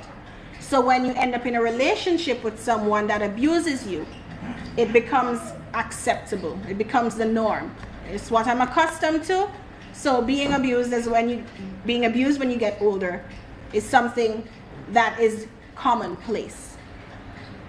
So if you are in an abusive situation as a woman, as a child, there is a cycle. There are patterns that you have to be able to look out for. What is the pattern? First, the abuser threatens you with violence. Second, they enact that violence. So they hit you, they beat you up, they abuse you, whether it's emotionally, sexually. And then third, they apologize. I didn't mean to do it. You caused this to happen. You make me so upset. I'm going to change. I'm going to give you gifts. They bring you food, your favorite food. They buy you a nice dress. They take you out. They parade you around to all of their friends. And things are good for about a week, maybe 2. And then you do something and it triggers them off again and the cycle continues. So they threaten you with violence, beat you up, say sorry, love you up a little bit, and then it starts all over again because it's something that you've done to trigger that person. The longer you stay in an abusive relationship, the longer you are exposed to abuse, is the harder it becomes on you. It takes a toll. It takes a physical toll on you because, of course, your body is being battered constantly. But it also takes an emotional and psychological toll on you. And what are the signs and symptoms you should look for? 1, if it is that you used to be an extroverted person, somebody was out there, always bubbly, chatting, and then you realize that that person becomes very introverted, doesn't really want to talk, doesn't really want to say anything to everybody. That's a red flag.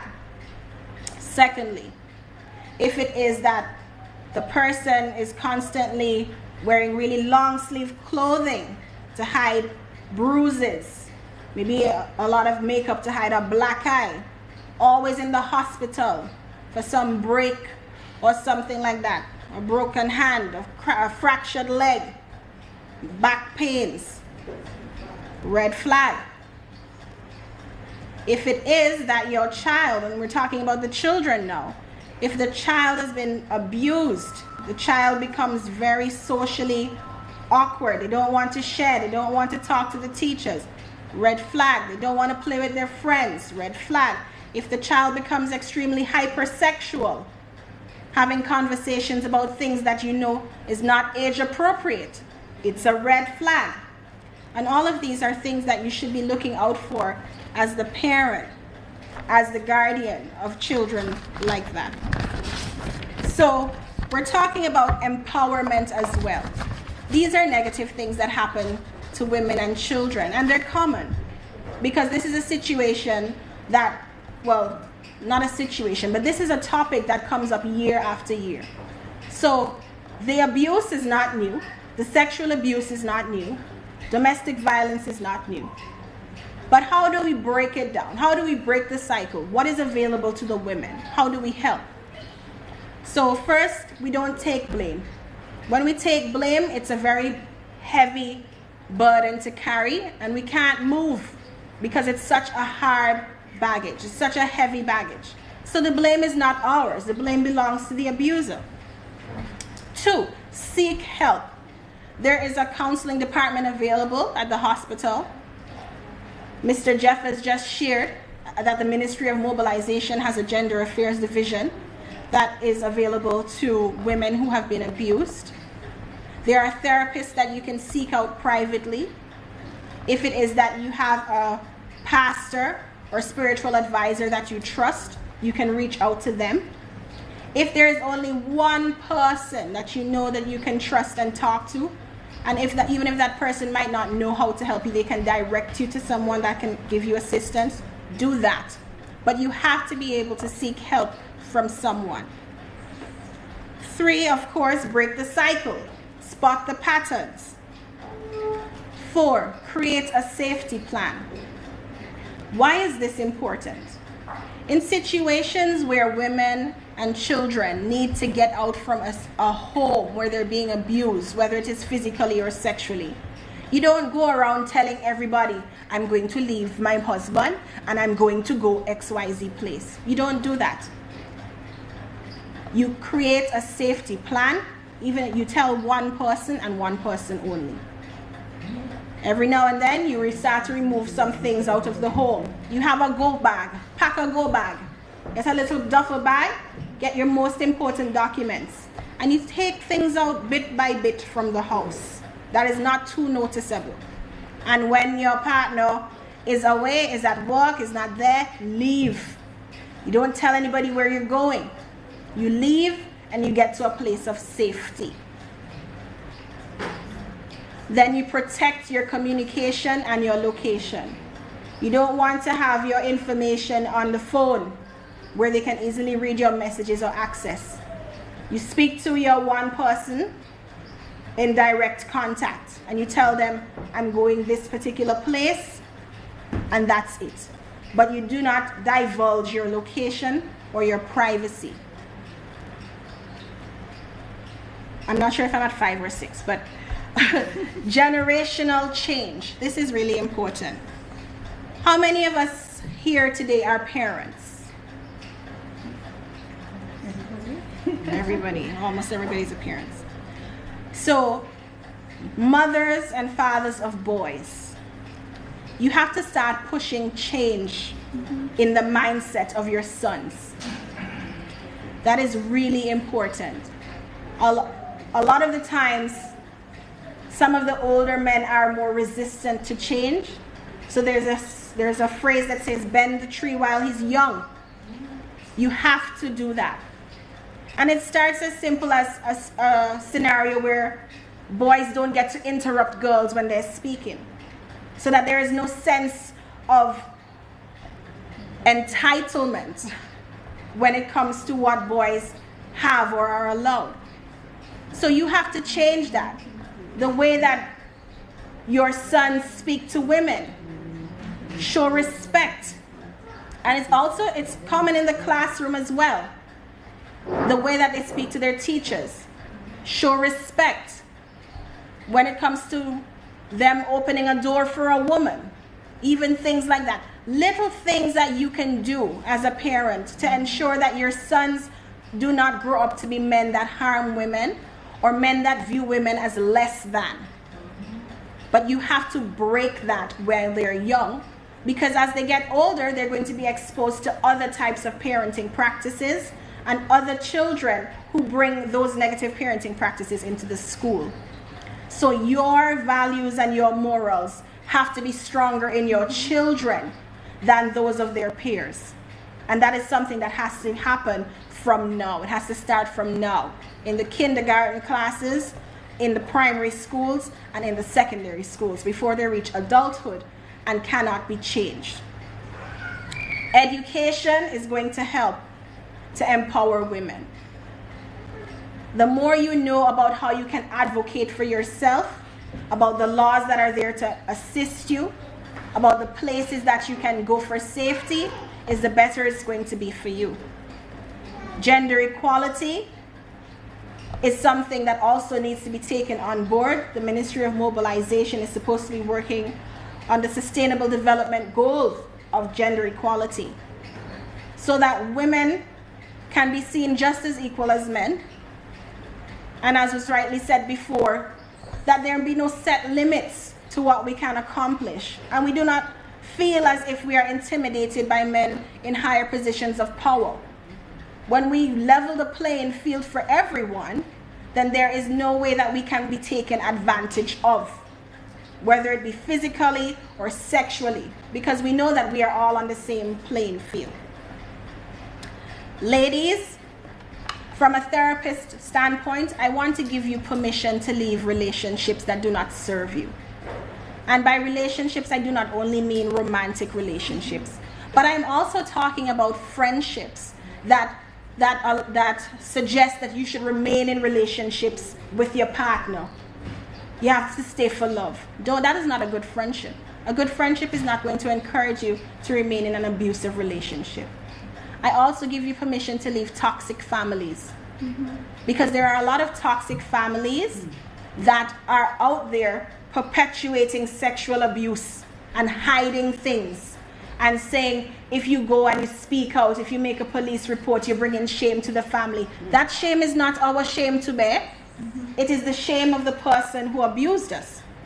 And in no way, form, or shape is it okay or is it acceptable for family members to keep incestuous situations hidden, sexual abuse hidden, domestic physical abuse hidden. It is not acceptable. And if you belong to a family where they are asking you constantly to just let it slide, keep it in the family, don't shame the family, you as an adult have permission to walk away from that situation. For the children, I encourage them to find an adult that they can trust and let them know that the situations in their families are not conducive to healthy relationships. But we have permission to walk away from toxic families. And I know that even in the Caribbean, we have been socialized and to accept that we have to stick with our families forever, because family is family, you don't go against family. But you have to go against something that does not serve you. You have to stand up for yourself in a situation where you are being harmed, whether it is physically, sexually, or emotionally. So I want to let you know that as women, as girls, you have value. Parents, let your children know. Let your girl children know. They have value. They have worth. Their lives matter. So that they don't go and seek love and affection from the wrong people who are going to take advantage of them. And I know that we are talking specifically to women and children, female children, but predators do not discriminate nowadays. They will take your children, both male and female. So you have to be vigilant when it comes to the things that you do for your children. What goes for your sons, what goes for your daughters must also go for your sons. If you're not going to let your daughter out of the house at 9 o'clock and she's 15, your 15-year-old son can't do that either. Everything has to be the same across the board. And by doing these things, by showing your children the equality in their younger lives, it's going to carry over to when they get older. All right? And I hope that covers a good bit of the information that is relevant to the topic about empowerment. And these are the ways that you can do these things for your children, and not only for your children, but also for yourselves. Thank you very much.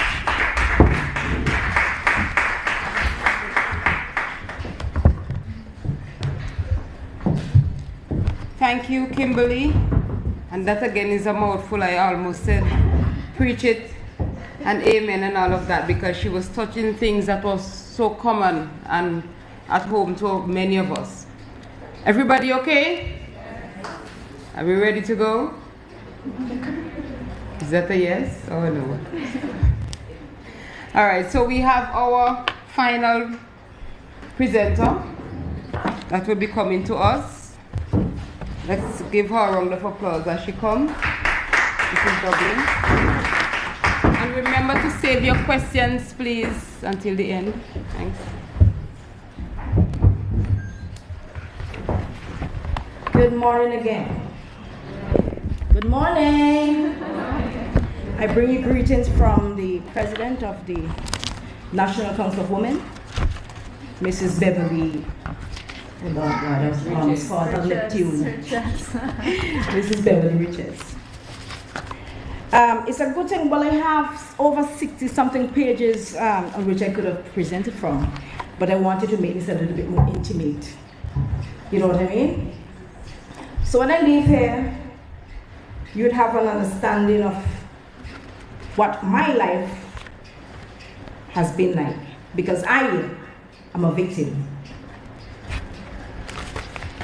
Right, so domestic violence or abuse can happen to anyone. What is domestic violence? Or general violence against women and girls. It is any type of violent behavior inflicted on the victim. Abuse is more than just physical violence. It can also be emotional, economic, stalking and harassment, and sexual. These are all characteristics of domestic abuse. To end the harm and stigma of domestic violence, it requires a nuanced understanding of the behavior that defines it. So I'm going to read a list of actions that points to this sort of behavior. A threat to hurt or kill you. Destruction of things that belongs to you. Stand over you, invade your personal space. Threaten to kill themselves or the children. Read your emails, texts, or letters. And we know that the men always do this. It is not right. Harass or follow you. Kick or bite you. Touch you when you don't want to be touched. Especially after you'd have found out that he just treated on you. Make unwanted sexual demands, like forcing you to have oral or anal sex. It's your body, not his. He cannot determine what you do with your body. Have sex with you distinctively when you say that you're not in the mood or you're tired. It is called rape. We heard it from Miss Zita Manuel. When it comes to our innocent children, and it really breaks my heart, because I've seen it in my very community. I started a crusade. I stood in front of the marketplace, and I was calling on the women, I was calling on the fathers, I was calling on persons in the community to stand with me. There were very few. I don't know why our people are afraid to stand up and speak. I don't know why. It's really sad. But I'm calling on the mothers. I want to admonish you to be vigilant. Be very, very vigilant when it comes to your little princesses. Be careful as to who you invite into your house. Instead, go out to meet them. Don't bring them to your homes. You know why? Because they're going to use you as bait to get to your little girls. Am I saying, what am I saying? Is it wrong? Am I not speaking the truth? A lot of us know that. Sometimes the signs are right there. He buys presents for your daughter. All the time. Capturing her poor, innocent mind into believing that he genuinely cares, which he doesn't. Sometimes the innocent girl is without a father figure, and she really wants to be loved by a father. So she gravitates to him, only to find that later on, this snake wants to invade her body, to abuse her. You know, these men come they're like wolf in sheep's clothing. Don't allow your girls to travel alone with them. Don't allow your girls to sit in their laps. So many times I've seen this little girl jumping up in the lap. Stop it right away. Let them know that it is wrong. Because sometimes these men, they sit in their little girls on the laps and they have an erection. And you can't see. We have to be vigilant. Do not allow him to give your little girls gifts without first consulting you. Don't ever leave him to babysit. He's not her father. These are little things that we overlook, which gives him the leeway to do his dirty deeds. Let's protect our girls. How many times I would have heard about the underage girls becoming pregnant? And nothing is done about it. How many times? How many times we hear about them and we ask, oh wait, did that happen? What was the result? What did it result to? Nothing. Why? Parents takes bribe. So the man comes up, well, oh, I'll give you a little $100, $500. Buy 2 cell phones. And the woman goes quiet. The pride of keeping people from hearing, oh, I don't want my neighbor to hear that happened. Or they will call up the girl name. This will happen, that will happen.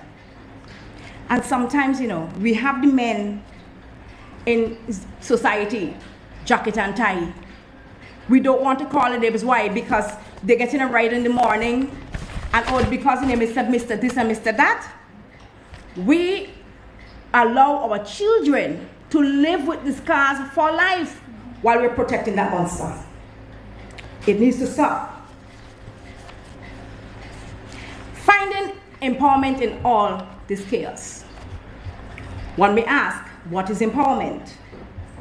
Google Dictionary tells me that is the process of becoming stronger and more confident, especially in controlling one's life and claiming one's rights. To begin with, I am a survivor. I was raped, verbally abused, bullied, abducted. But here I am, standing tall, standing strong. As an advocate for the abused, I understand. For those of you who are abused, I understand where you're sitting. How did I cope? How did I empower myself? Firstly, the God that I serve is bigger than any mountain. At age 16 in another man's land, my virginity was snatched from me. After having been bullied at home by my siblings, I was distraughted, depressed, suicidal. But I engaged myself when I got back to St. Vincent into sports. Music. I visited almost every karaoke hotspot because I love to sing. Then I went to this gym in, most of you might know it, in King Garden, Silver's Gym. 2 weeks after walking out there, I entered my first bodybuilding competition, which I won. I moved on to playing rugby. I also did taekwondo. It gave me a source of strength. I said, it will happen. That will not happen to me again. Because the next person that tries that, they will have to deal with my wrath and my strength. I often advocate to women to learn some form of self-defense. Because you see what happens? When the man gives you the first strike and you hit back, he will think a second time of doing it again. He will think a second time of doing it again.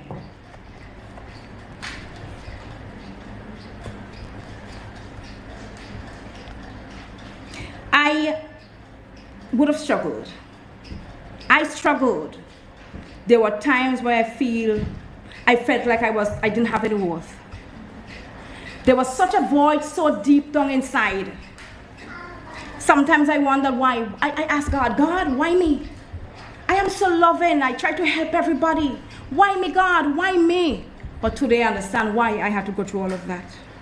Because here I am, in support of the abused. I went on to surround myself with positive people. Keeping company with the positive minds are very important, you hear me? Because there are those who speak only things that are negative on people's business. There are those who cover up all the incest and everything that is happening on right under their noses, and they're just quick to see you. Sometimes there are cases where women are abused and become very promiscuous. And I always say, never point a finger at a woman who is promiscuous, because you never know what she went through. And in most cases, it's that she was sexually abused. But you see sometimes too, we women are our own enemies. We need to stand together as women. Just recently, I represented St. Vincent, the OECS, at a conference organized by an American network, Latin American network, ALA. And I was really touched to hear about the cases that are happening all around the world. We do not have them happening here. But one mother's cry is all mother's cry. One woman's cry is another woman's cry. In 2010, thanks to Mr. Mike Brown, I stood up and it was my very first platform where I was able to tell the world what I went through. And from then on, I said, this, you know, happened, this is what I'm called for. This is what I'm going to do. I am going to support, in every case that I hear, I'm going to make myself available to assist. Because together we stand united. The National Council of Women, which I represent today, we work without bias. We do not look at the color of skin, the position you hold in the position you hold in society. Our lines are always open night or day. We are there for the oppressed. We are there for the depressed. We do not care whether or not you don't have money. We most times stand the whatever cost might be incurred. We do. Why? Because we have a passion. We're not in for it for good name. Because sometimes you don't know what people are going through. You see somebody and they're always sulking, they have an attitude, but you don't know what they're going through.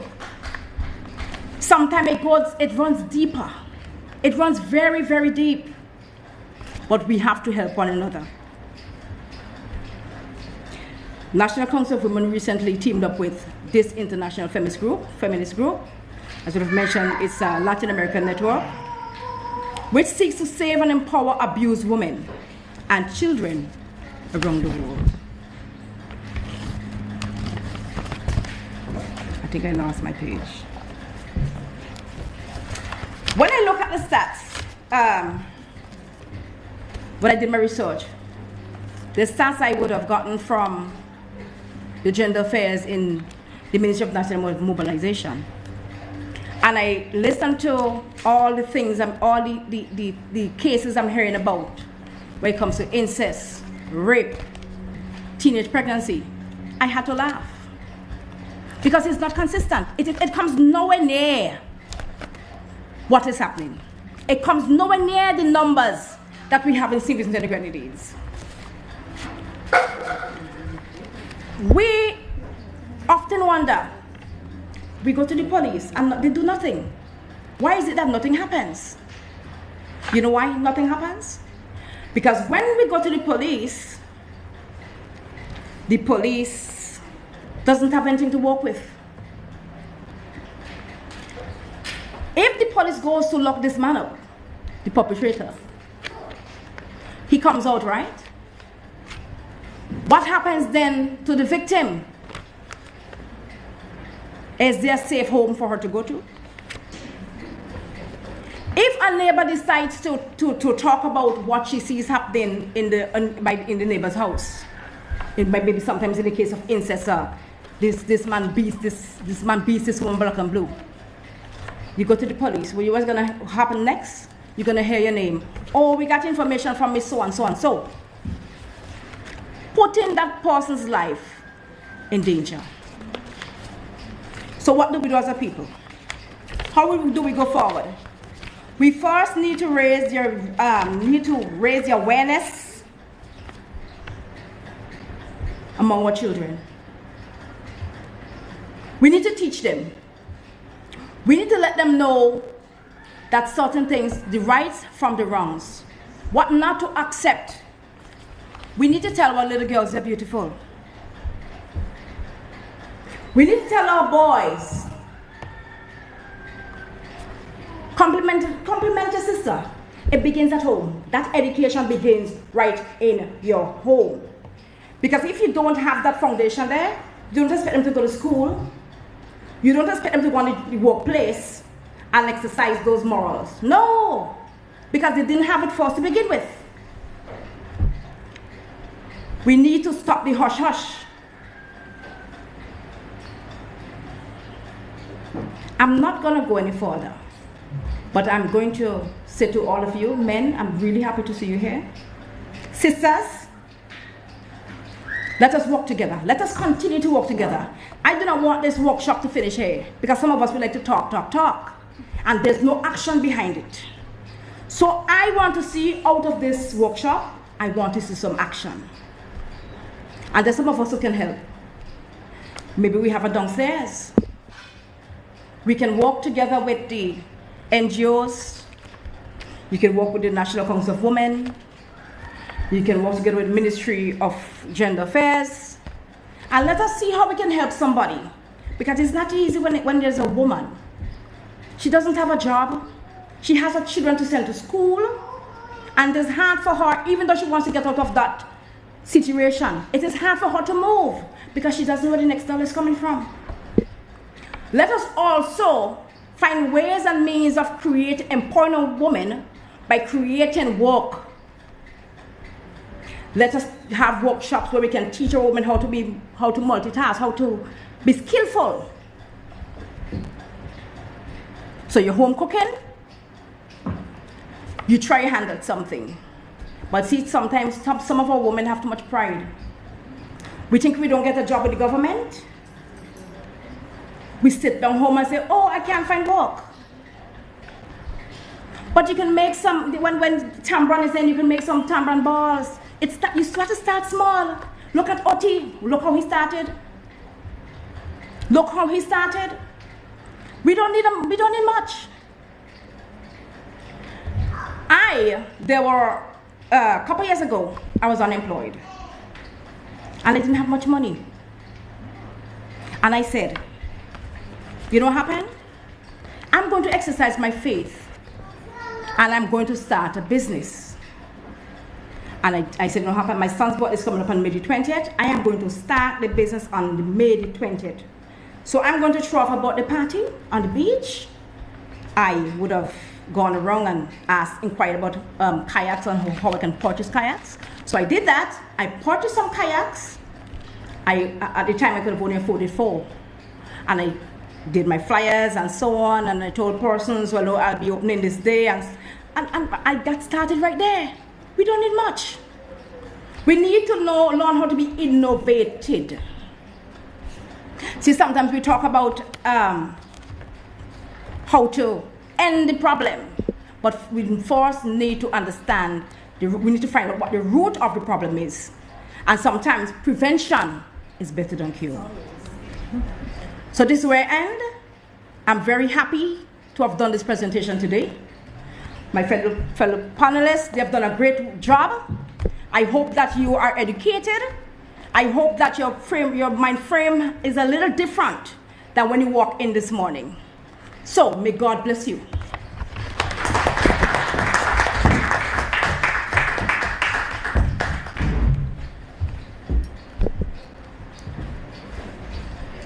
We have been privileged, well, it's still morning and we're doing good time, to be blessed with the 4 panelists before us. Let us just give them a round of applause.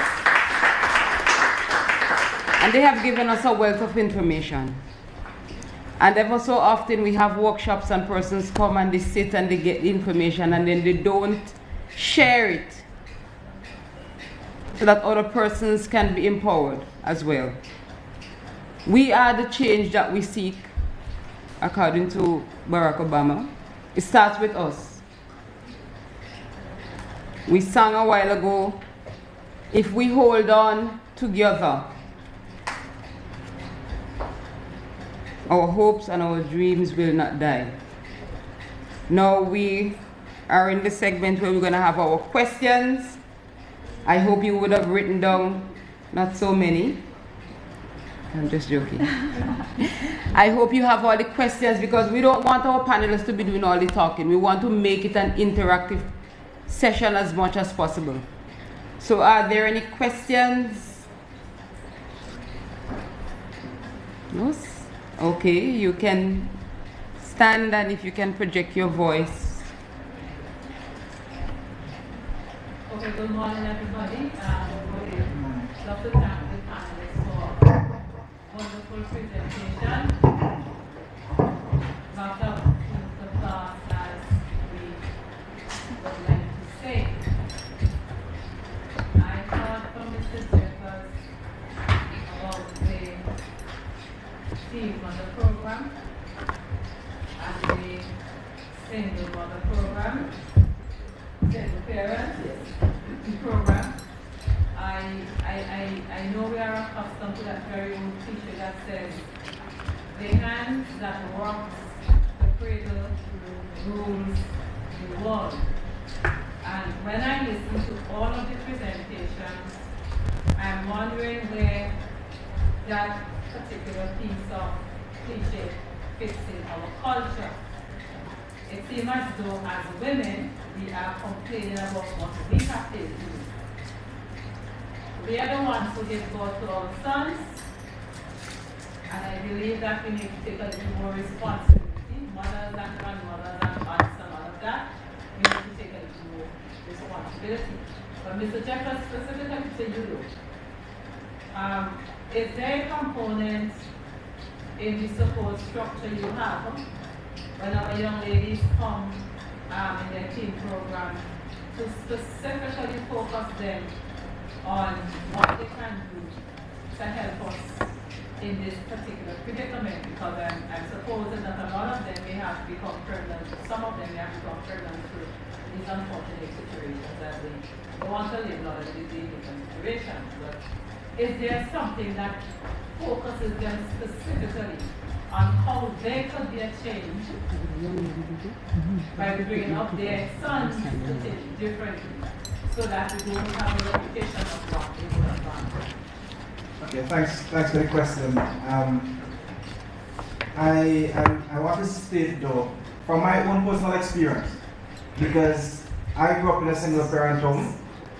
I grew up with my mother and my grandmother.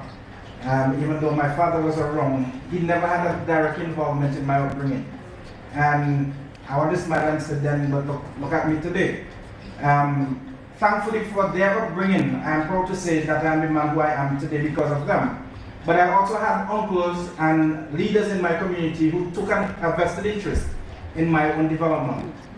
In regards to what the Gender Affairs offers, there are programs within the program that provide psychosocial support to the individuals who enter into the program. One of the things that they do when they sign the contract, because it's a contractual agreement as well, is that they are not allowed, one, to have a second pregnancy while on the program. But they are also given support through the divisionals, cross-divisional, within the Ministry of National Mobilization and with external support to ensure that they lead a particular type of life that supports them in their development and their children in their development. So there are programs that supports them. It's just that there needs to be a tightening on some of the structures, because we have overlapping between NGO organizations who provide very similar support but also work with us as a ministry. So there are things that happen, but we need to tighten it and do a bit more synergy or synergizing between the programs that support that type of development. So your program targets that specific question I raised, in that the young ladies are given an opportunity to appreciate that it is their responsibility to shape the bundle that they've had to make sure that another generation, because it has to stop somewhere at a particular generation. So since you are getting these directly, I may not have them, but you are legally, you have them coming to you, so you know who they are. So I'm just assuming that that's an opportunity that your department has. I was just wondering to what extent you are capitalizing specifically on that aspect of violence. You don't have to respond. No, but I agree and I accept, but I can say this. One of the challenges that we also have to is that we are now in the process of doing data collection so that we can respond statistically to you to state what percentage of who in our program have accepted and have moved on with things that you're mentioning there. Because one of the things that we can all appreciate in St. Vincent and the Grenadines, we are very good at executing programs but not very good at doing data collection. And so when you respond to a number of things, when you look online, for example, for a number of data related to some things in St. Vincent and the Grenadines, you're not finding that particular data, but programs are being done. So we are now in the process of making sure that we can respond through statistical information and respond to that question and say X% of the persons who have been in the program have capitalized on this segment of the program. But we have to also take into consideration that a lot of our programs are behavior change communication programs. And one would appreciate that once you start talking about behaviors, it takes a while for that behavior change to occur. Let's talk about when we would have done the HIV/AIDS campaign, the condom demonstrations. I am very doubtful that there's anybody in St. Vincent and the Grenadines at this point who can tell you they don't know about condoms and condom demonstrations and so on, or even contraceptive methods, because we've bombarded the airwaves and talked about these things. But having the information and translating it into the action is something that is very difficult for us to do as a people. So when we start translating the knowledge into action, then we're going to be in a better position to deal with a lot of what we are dealing with today as social ills and social issues. So I thank you for that contribution, and I raise it to the relevant person. Sorry, I just want to, I'm going to break a rule here. Out of interest, please, is decimal. I was wondering when I came to the other twin. I want to ask you, Jeff, for something, a question you asked of serious interest. No, sorry, out of serious interest. You said just now that young women are not allowed to have a second pregnancy. And I cannot put them to this spot because you probably don't have the data. But how often do you see these young women who are in this program have a second pregnancy? And if they do have a second pregnancy, what happened to these young women? But they're still vulnerable. Yes, like you say, you're putting me on the spot because I don't directly deal with it, but I can answer you in a nutshell what happens. Because of the way that you're trying to encourage them to finish their education, if they have a second pregnancy, it poses another threat to their own development, because you're talking about the child that they have. Because just to give you a synopsis of what happened, the child is placed into daycare while the mother is sent to school. So there's that support. There are other it's a package deal that they actually get to finish school ready. Okay? So the child gets to go to daycare, the parent gets to go to school, and they take care of them in that way. Having a second child puts an added pressure on them because now they have to leave the school and they may not get a chance to go back to another school. In regards to if they have a second pregnancy, what happens? Again, remember I mentioned the ministry has cross-departmental programs. So they may not be able to finish in a gender program, but they can go to social protection for assistance. I don't know if that makes sense to you. Sure. My daughter was a recipient of that program. And she had one child. And she went back to secondary school and she did well. And I was crushed. I was really crushed when to the end of the school, the other 3 years, from Form 3 to Form 5, that I learned that she was pregnant. And I was so upset. But she graduated, she was graduating around the same time as she was time for the second one. And I was so mad, because I was looking forward to her to probably get an opportunity to go to college and all that. And he was doing the job. And thank God that I want to recommend this olive work, and I had Mr. Tammy Matthews to help me, and Mr. Leonie John. Those was my, support. Those are the person who I went to support and who encouraged me to don't give up on her. And she did have the second one anyway. And that gave her setback because she couldn't get to go to college. And after she made that one, then I used to help her with them, take them to school and bring them back and stuff like that. But she ended up, she don't have any more. But that first one is in Form 4 in girls' high school, and the second one in private school. And she go up there, and I feel good about that. Okay. You know? And I must say that thank God for the Teen Mothers program and the Ministerial Social Welfare. It was challenging as a single parent, and it was difficult at sometimes, but it is a success story because she did nursing, not in nursing at this time, she worked somewhere else. And I'm proud of her and even my granddaughter who is in Form 4 in Girls High School. Thanks to Excellent. See, that's the beauty of the success stories, because let's look at the statistical data she just presented. Her daughter was pregnant in Form 3 or Form 2? Form 3, because then she goes to the other school 3, 4, 5. The granddaughter is already in Form 4 and not pregnant, and praise God that she ain't going to do that. She's breaking the cycle. And that is one of the challenge that we have, that a lot of us don't break these cycles. And if we don't have strong parents, like clearly you can see as a grandmother that you have vested interest in your child, and you know that you have a strong support team within the ministry that will assist you to ensure that these things happen. So it goes to say that we all have to work together in order to make things happen. And it is not a situation where, and go back to say this, we cannot focus only on women and girls and not focus on bringing the boys and men on par. Because if we keep doing it, we are going to continue to have these conversations about men and girls and abuse until we can get everybody on the same page. They are going to be challenges. So we have to start to focus on bringing our men up back to that place where they were in terms of the development pathway, because what you find happening over the years, our focus has been women who are left behind, women who are this, women who are that, and time for women to come forward. I have no problem, absolutely none.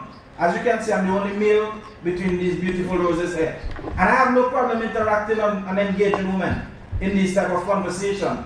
What happens is that when we as men fail to take our responsibilities and our roles seriously, and then the women stand up and take those roles, we should not complain that they have stepped up. Rather, we need to step up to meet them, and even, forgive me for saying this part, but surpassing and making sure that you have the edge.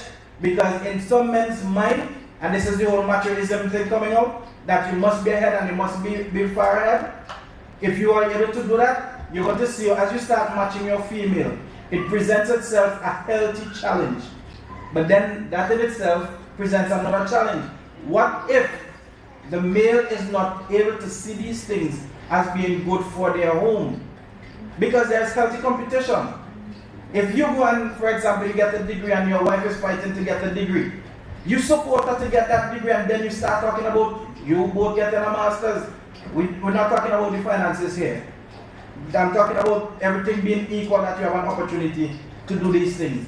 You don't expect, if you want to go and you have your master's and your PhD and you leave her behind, that she's going to be able to support you the way that you ought to. Alright? So we have to be fair in our conversations. If we are going to empower women, we must empower men and boys to match. Amen. Just one, pause a little bit. Miss Cambridge has to leave at 12:15. So is there any question that is geared towards her so she can address it before she leaves, and then the others would stay? There's a question in the back? Okay. Excellent program by P.S.U. And the importance of mindset changing, Ms. Cambridge mentioned. We need a total reset. That's what we need a revolution in. The mindset of our men think and also women. Well, yes, we are victims, but we also have to think that we are survivors as well. Right? It does. once you're overcome, you have to change your mindset. And I think it's very important in this country that professionals be able to do their jobs. Because if you can't do your job, you can't deal with the problems. You have to look at the political, you know, the political climate is very tacky. So we have to ensure that the professionals are able to do their jobs, address the issues, and not just have a nice UN number, or it's low. It's either, if it's high, high. And if you need to tackle it, tackle it. So how important do you think it is, and say Ms. Kim, because she's the health professional there, but how important it is for you to be able to do your job and address certain matters? That's a really good question. Thank you. You know, it really matters that professionals are not stifled in what we are able to do for the country. It's really important that we are able to speak freely about what the situation is, so that, you know, the whole term uncomfortable truth is something that I had mentioned a couple of years ago, but we have to be able to talk about the things that make us feel squeamish, because that's the only way.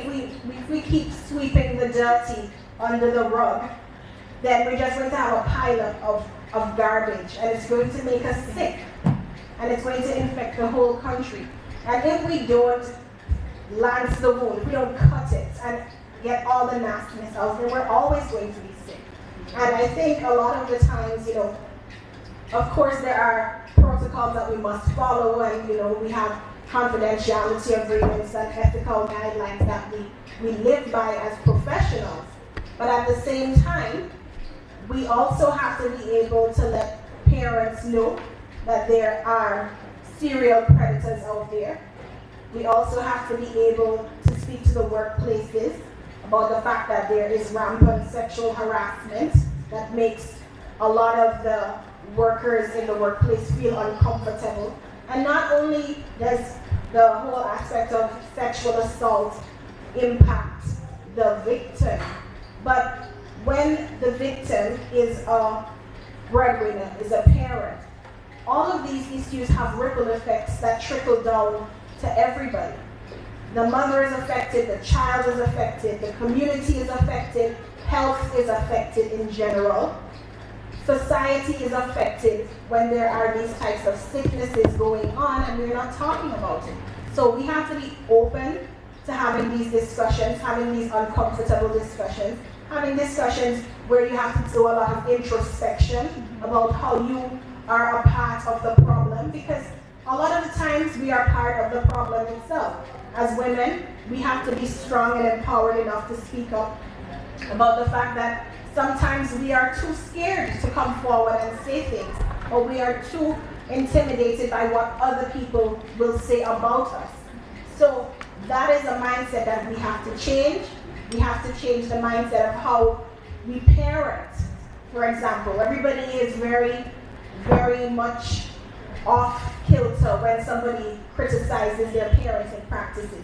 But if it is that you engage in a parenting practice that ultimately harms the child of someone else, that is something that you have to be willing to listen to and take on and take criticism about.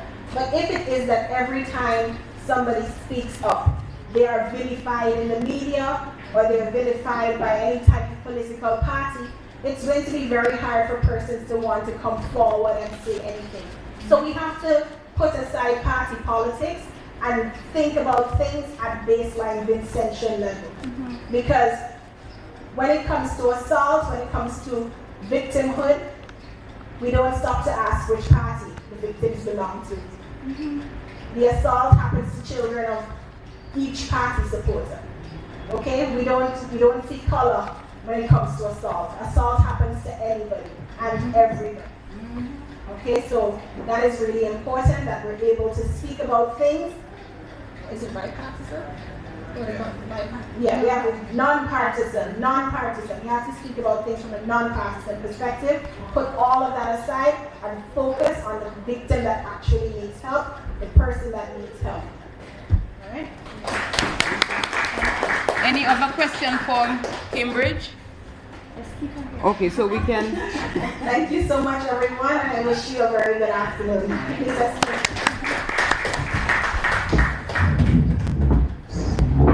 Any other questions? We had a question in the back. Jeffrey?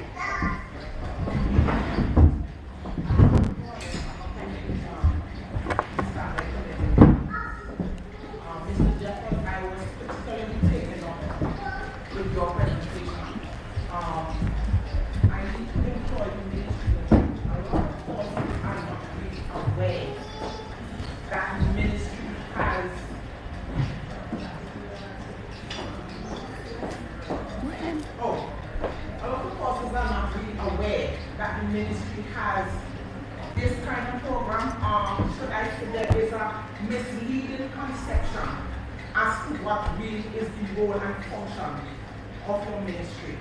For example, we spoke about the girls program. I remember I had an experience with a young lady who was actually, the court actually made the order that this young lady must go back to school.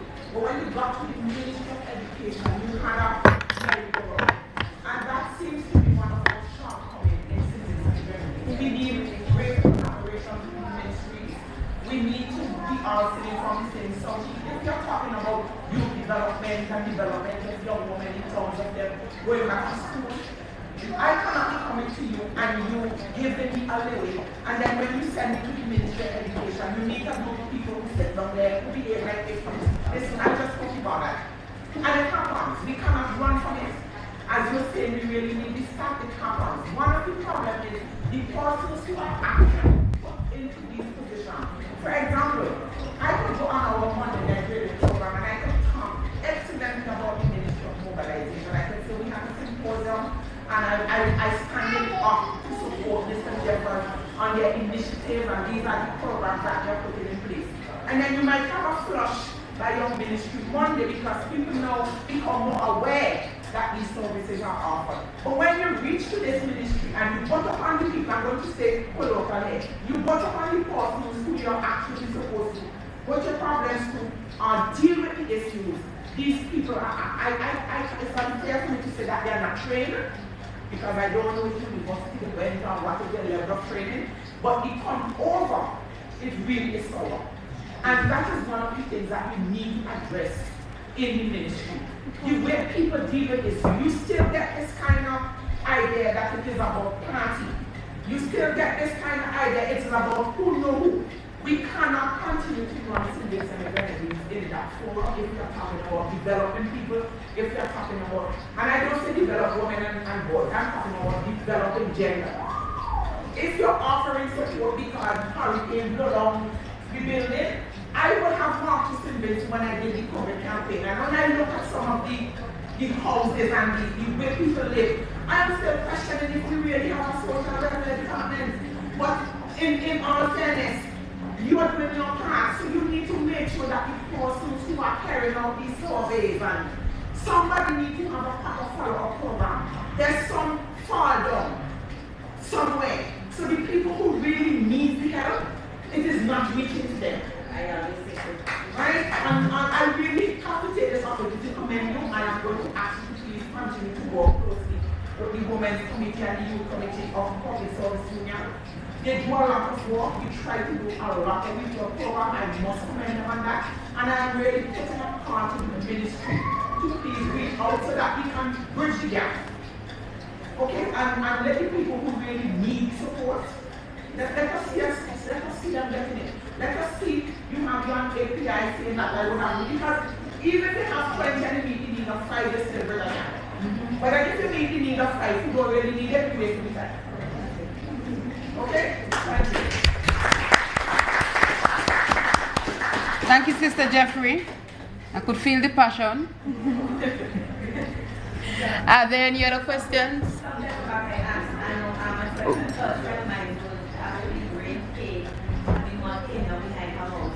So I asked her, they contact me, but she said that is a waste of time because they don't do anything. Oh, Jesus. I didn't know. Sometimes people lost faith in some of the persons who are supposed to be really helping. All right. But who was first? Okay, let's get the mail because we're not hearing much from the mails. Thank you. So let's say afternoon.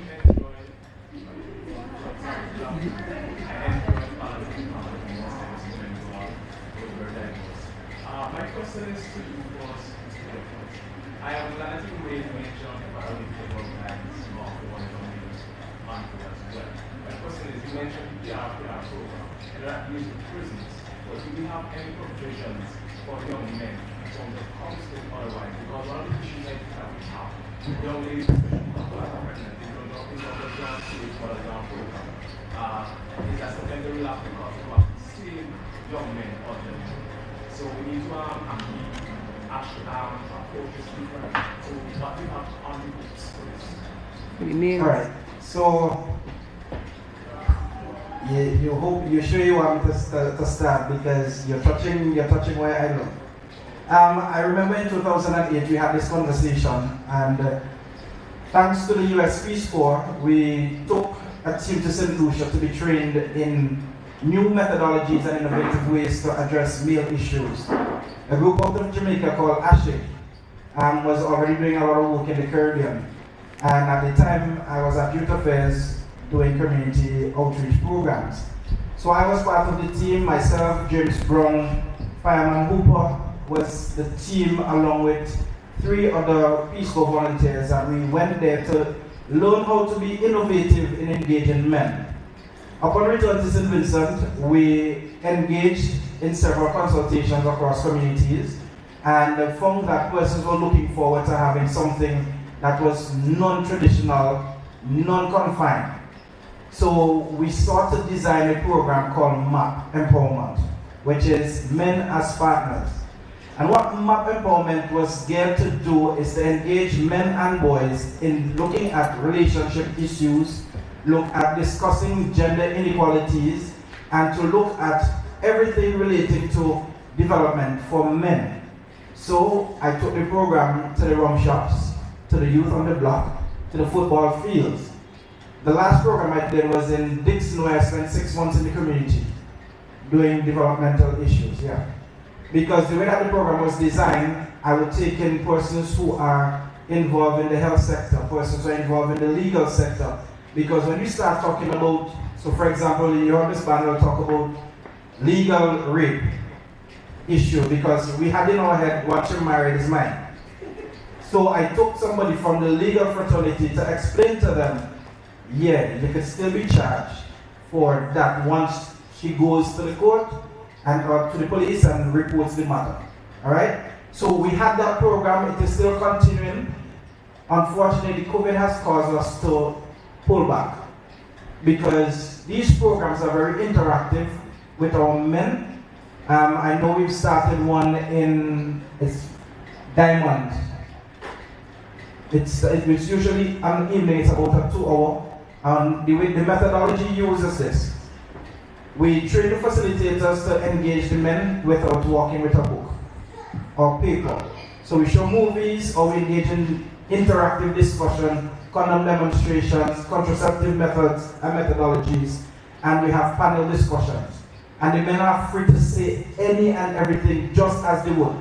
So I know some of us have a presumption as it relates to, you can't curse or whatever. When we go to the block, just like how you talk on the block, that's what we engage.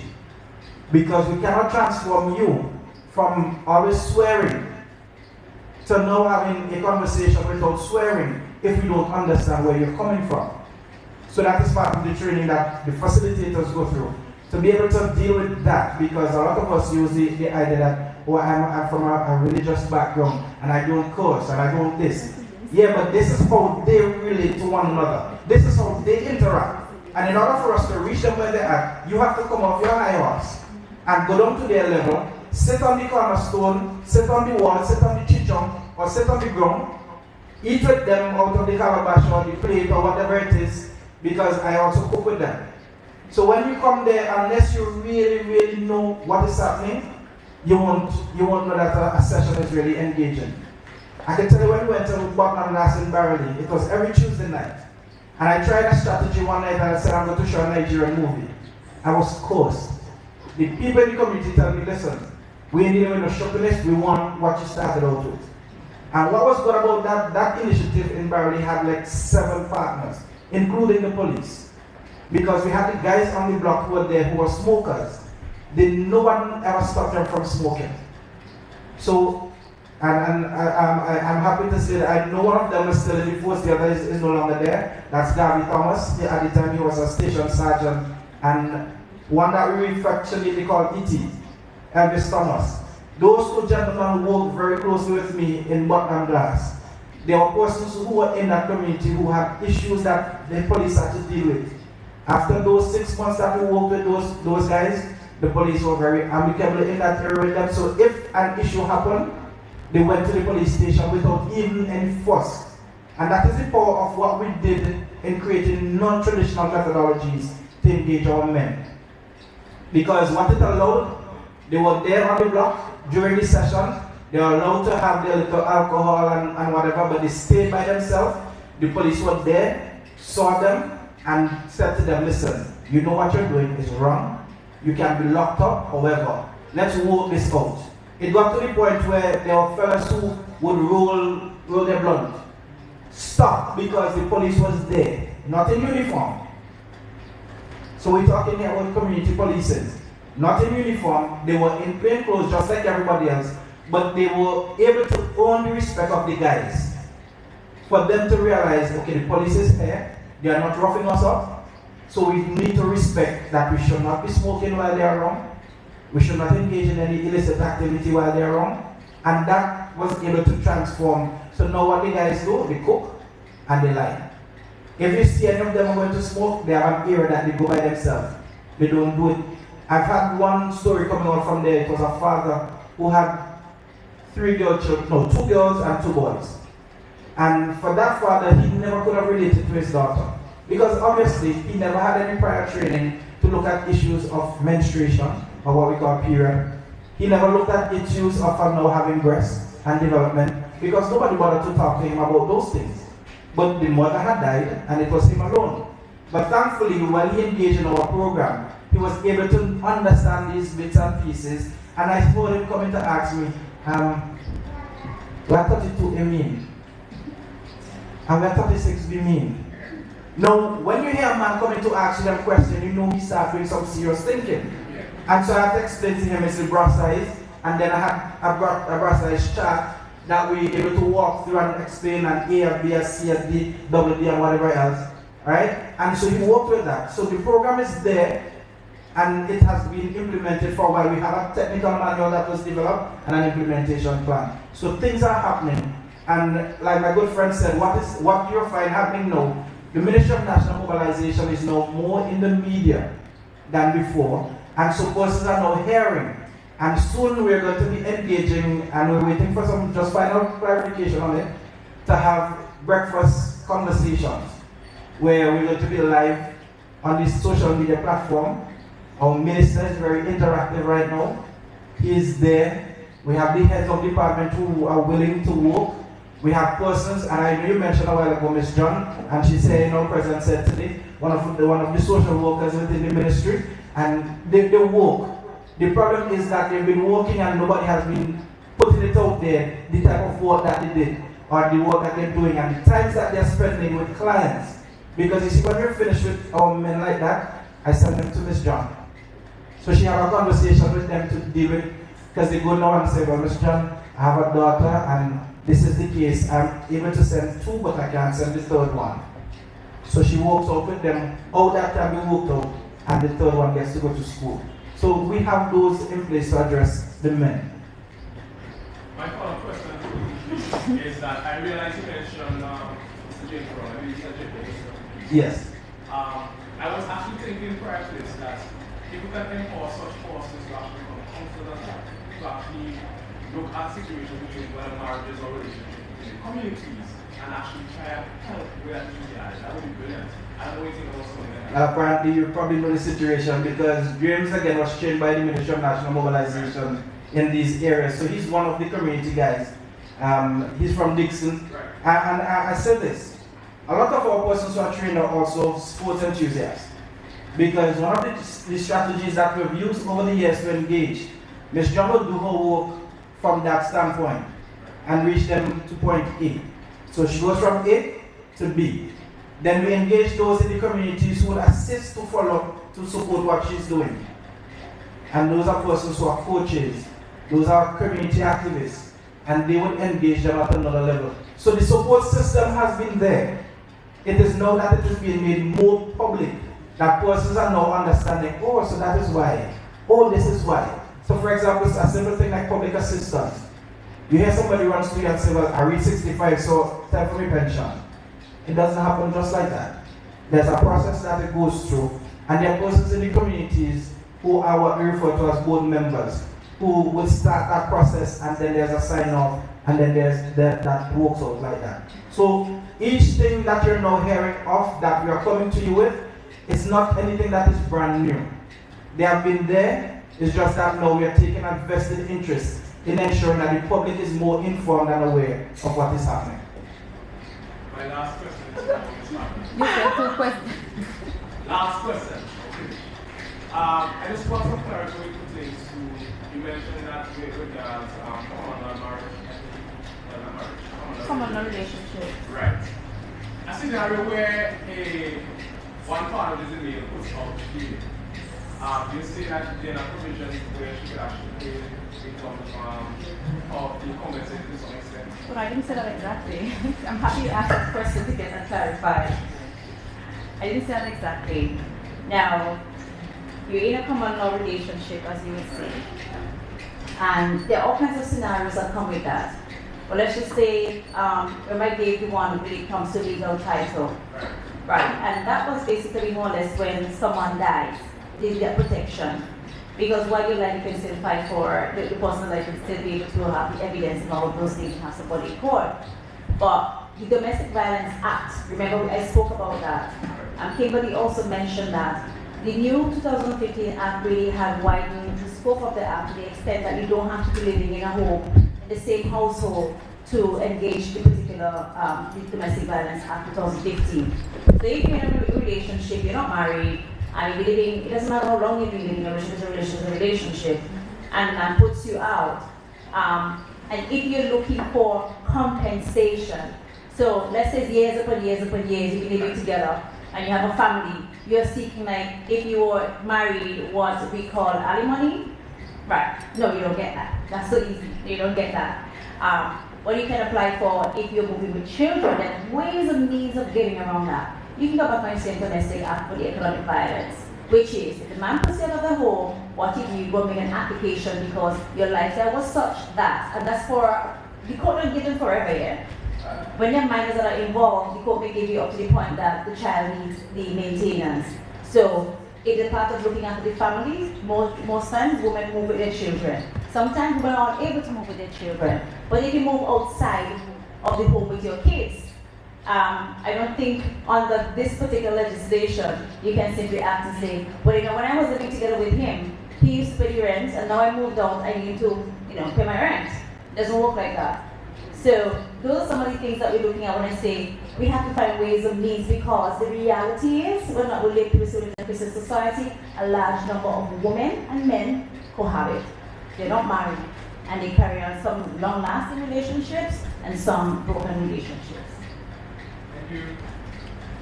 All I think the young lady had Question. We had this young lady first. Come on now, men. We gave you a little leeway. Good afternoon, all. Good afternoon. Excellent presentation by all panelists. Thank you. First to Mr. Jeffers. Yes, I'm very happy that I attended today because I've attended women empowerment sessions before, and there was always a disconnect between the empowerment of all males. As a mom of a son, I think that is when it started to look out for the interests of males. And I said that sometimes we focus so much on bringing women above this level that we always left the males behind. So I'm happy that there's a national focus now on it, and with your passion how we spoke today, I'm pretty sure that we're going to take this very far so that we can start from small to bring our males, our boys, to be responsible males in our society, and we break that cycle once and for all. So great job, continue, and yes, I'm happy to hear all the stuff that the ministry is doing and will be doing. My question is for Ms. Margaret. In terms of what can be done in our system to speed up really and truly the process of dealing with cases on a more timely manner. You spoke about the scenario of a young lady from 2016. Actually, rape according to 2014, yeah.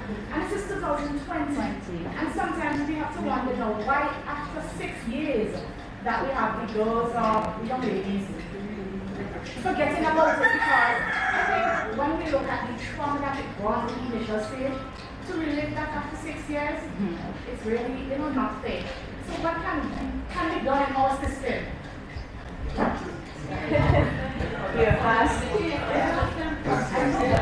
Well, you're asking a question that is asked across the region, that is asked across the world when it comes to criminal matters. I don't know if you paid attention a few years ago, Chief Justice of the American Court of Justice talked about broken criminal justice system. What can be done? I can tell you what has been done in St. Vincent, but we're still struggling. So at one time there was only one judge. We've moved back now to only one criminal judge. We have 2 judges on civil court. So the court system is a tier system. The Court of Appeal visits, but we do have a Court of Appeal. And so the standing courts that you have here would be the High Court, criminal and civil. All criminal matters take precedence over the civil matters. You come down, you have the magistrate system and the magistrate courts that you know across the country. The main court, magistrate court, is the one in Kingston. And then you have also a higher tier in that magistrate court system, which is called the serious offenses. When I spoke about having preliminary inquiries, they go through that first. And on par with the Kingston Magistrate Court is a family court, which deals with family matters of all the time. We talk about domestic violence and the rape issues, matters staff in there because it's done in camera, give people some kind of privacy, so it's not open up to the public as the other matters are. So in the High Court system, when I came in, I'm almost 8 years now to the bar. At that time, there was such a backlog, a disgraceful, unconstitutional backlog, that they brought in a second judge. That second judge was a retired judge from Jamaica. He probably was here not more than a year. He lasted more. When I say lasted, not that he couldn't do the job, but that was the contract that the state had with the Eastern Caribbean Court of Justice, and it belonged to a regional court system. And so that judge came in here and worked probably for a year. There has never been a second judge, but there was also only one civil judge, but also because there was a serious backlog again with the civil matters. Whatever it is, they have more civil matters than they have criminal matters, so they have 2 sitting resident judges in St. Vincent and Grenadines. Case management was introduced to do that as well. Before, you never had a case management. Case management is a procedure whereby once a matter has hit the court system, you have to go through a procedure to get it ready for trial. So all of the legal things, making application, strike out, evidence, admissibility, all those things should happen at that stage, so that when it gets to trial, you just simply deal with the matters before the jury. But you have situations sometimes, I will tell you one of the issues I think that cause, and it's not significant, but it's one of them, us lawyers. And us lawyers to the extent that we don't have firms. You have a lot of sole practitioners. Some, like my chamber, may have 2 lawyers. And what usually happens is that you may have, if you have a busy practice, you have several matters. And the court allows it because the culture is there. You can make applications for adjournment. Sometimes you can't go to a magistrate court because the higher court has a precedent, whether it's in High Court Civil or High Court Civil, Criminal, and therefore you have to go to that court first before you go to the second court. Sometimes you never get to the second court simply because you're still waiting to see the judge at the higher court. The other issue, as I said, has to do significantly with the lack of a second criminal judge in St. Vincent and Grenadines. And I think that may be a function of political will and finance, because you have to be able to have a second judge here, to pay a second judge to get the matters done. So that is another function over there. So one is us lawyers, which I think is a small part of it, and the other one has to do with who pays for the judge to come here to have it done. That is basically what it is. I can't tell you anything else about what will make anything go faster, save and except if we have a second judge or a third judge in the High Court criminal that you can say, listen to the matters. But there are also things of people who are unrepresented. We have, I should take that back because just remember, I may have said that Justice Taylor Singh, she started last year. She does a lot of case management matters. The trial judge is Justice Cottle. So the case management that was introduced sometimes have its own backlog, and I'm going to tell you. So she's at the High Court criminal, yeah, but she's not a trial judge. She does case management. Case management. Right now, this particular judge at the Criminal High Court basically has taken on a kind of advocacy in the court that I commend. To the extent that she does not believe that anyone who's unrepresented should actually be unrepresented at the High Court. So the issue sometimes is she'll call lawyers, our chambers want those that participate, in asking lawyers to act pro bono. There's legal aid, there's pro bono. Pro bono is done outright free. The court system, the state has a legal aid program, but only for capital matters. So if you are done for murder, you can't pay because at least for that you must have representation. The state appoints a lawyer and pays for that. When it comes to case management matters going forward, it is very difficult where it is you have unrepresented people and to try to push the system. Sometimes they tell the judge, when it goes before a judge, oh, I want a lawyer. And the judge says, well, I'm going to give you time to find a lawyer. The case comes back up. You found a lawyer? No, I ain't find a lawyer. I mean, how could a judge then force the person to proceed in a matter if he insists, I need a lawyer as a representation? You cannot force somebody unrepresented if he or she insists, I need a lawyer, when the state doesn't have a legal aid system to give a lawyer. So they're trying, that particular judge trying to engage other lawyers now. Not many do it because it's time consuming. It takes all from your practice that pays to have people to advise or at least to try. But like I said, it's one of function of money. Gentlemen, you may proceed. Go ahead. Alright, so that echo the sentiments of the Herald School would have said that it was a very excellent presentation by all panelists. And most importantly, it's a presentation that gives a different point of view. We have legal, mental, rehabilitative, and experience. I just love it. So the youngster kind of stole my question, but I'll ask a subsidiary question please. Curious to you, Mr. Daniel. Curiosity has gotten the better of me to ask the question as to whether or not communal relationships, in this case communal wives, are they recognized by the law and do they have any rights as when it comes to, as you were speaking about sharing up of assets and stuff? Well, whether or not the person you're in a relationship dies or in unfortunate cases where they get thrown out, etc., etc. What rights are inherent to a female in that situation? But she does seem to be disenfranchised.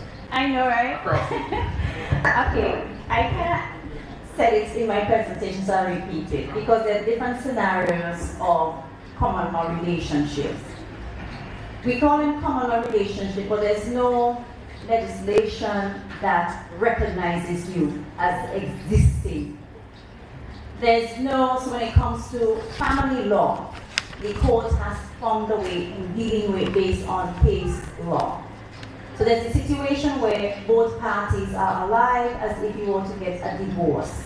But you're not getting a divorce simply because you're not married. So the law does not recognize it as a divorce, doesn't recognize a legal separation. I have a smash up, right? So the thing is that the person says, or the woman, yeah, if you have any cases that I've dealt with that deals with male, most of the time, females come with the same thing. I need to assert my right, what are my rights in this relationship?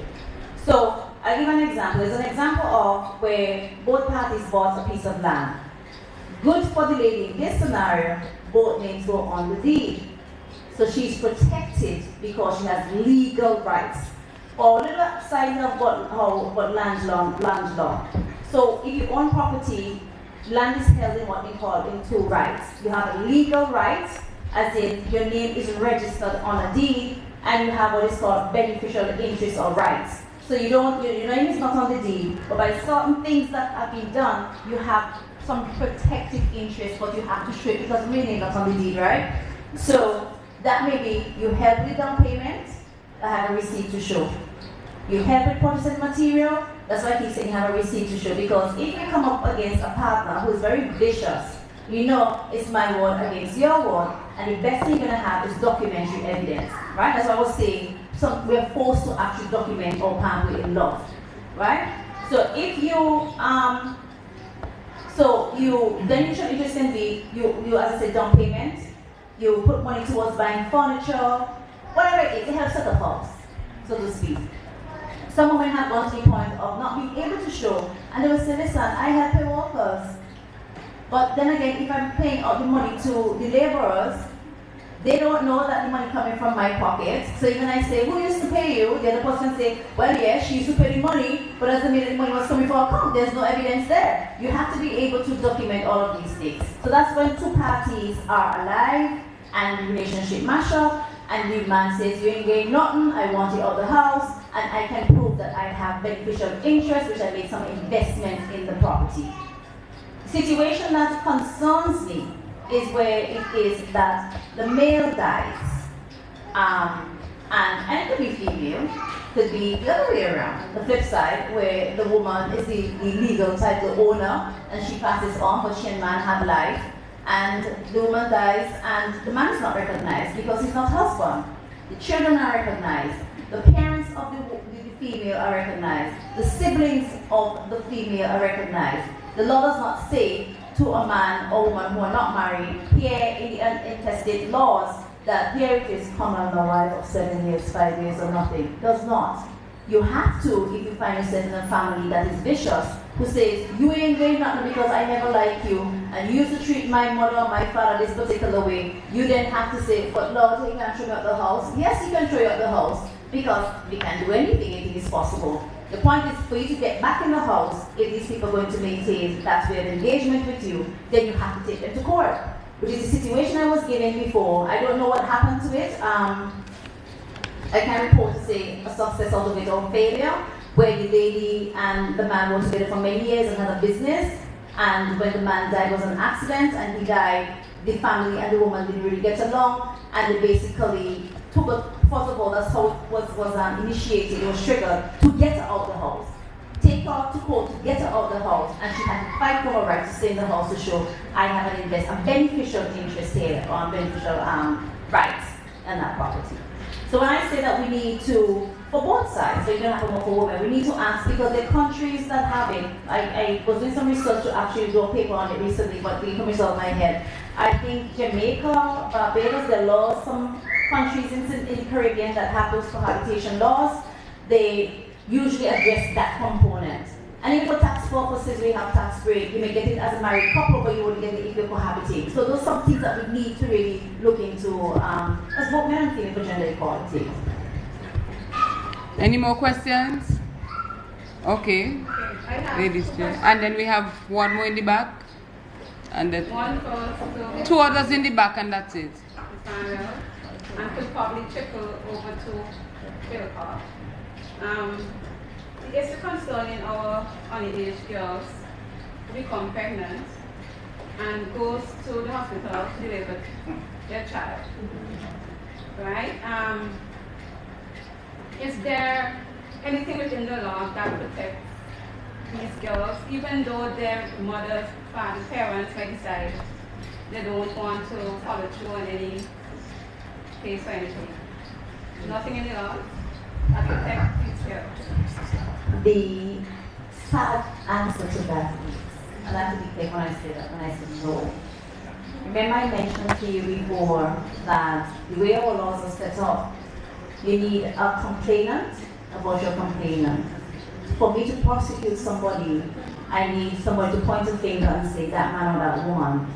And usually what happens in those cases is that a poor young girl who is quite confused in her head, probably dealing with shame and all kinds of stuff, and think, well, the man who got her pregnant, she never go out him, she never point the finger, and she's not going to say anything against that man to identify him.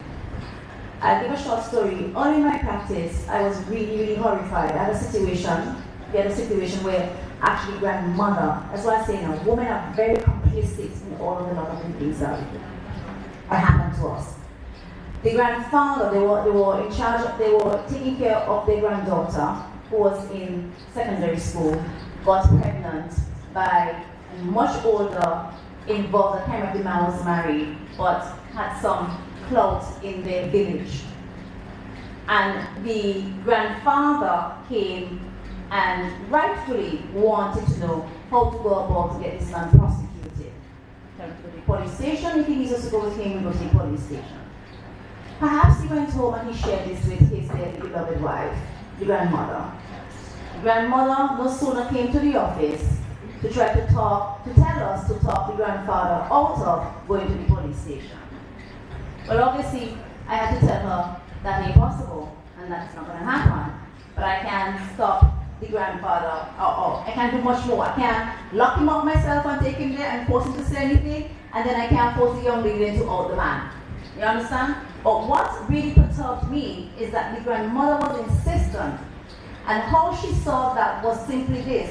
The man came and begged and promised, which I'm sure, if I were to remember where I am go now, he went and built them a house.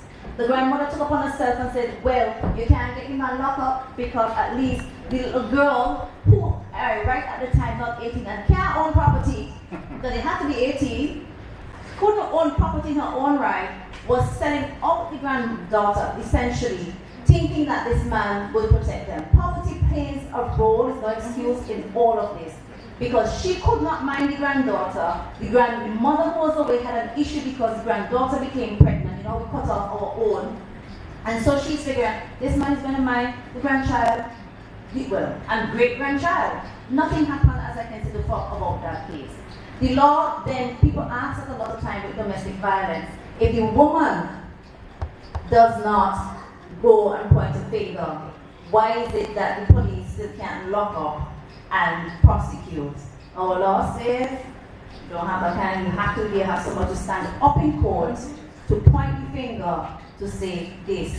And procedurally, even if they take statements from you, like a witness statement, there are laws of hearsay and out of court reports that come into play, which you cannot use. But if you have what is called a deposition, which is where the preliminary inquiry is a magistrate, a counsel on both sides, so that the individual, there's a right of cross-examination. We talk about it when you watch TV. You're subject to cross-examination because somebody's pointing a finger at you. How could I dare not confront the person who's pointing a finger? So all of those things come into play in our laws as to why is it that when some people are vulnerable, there is no way out in terms of ensuring that that particular person is prosecuted. Before you,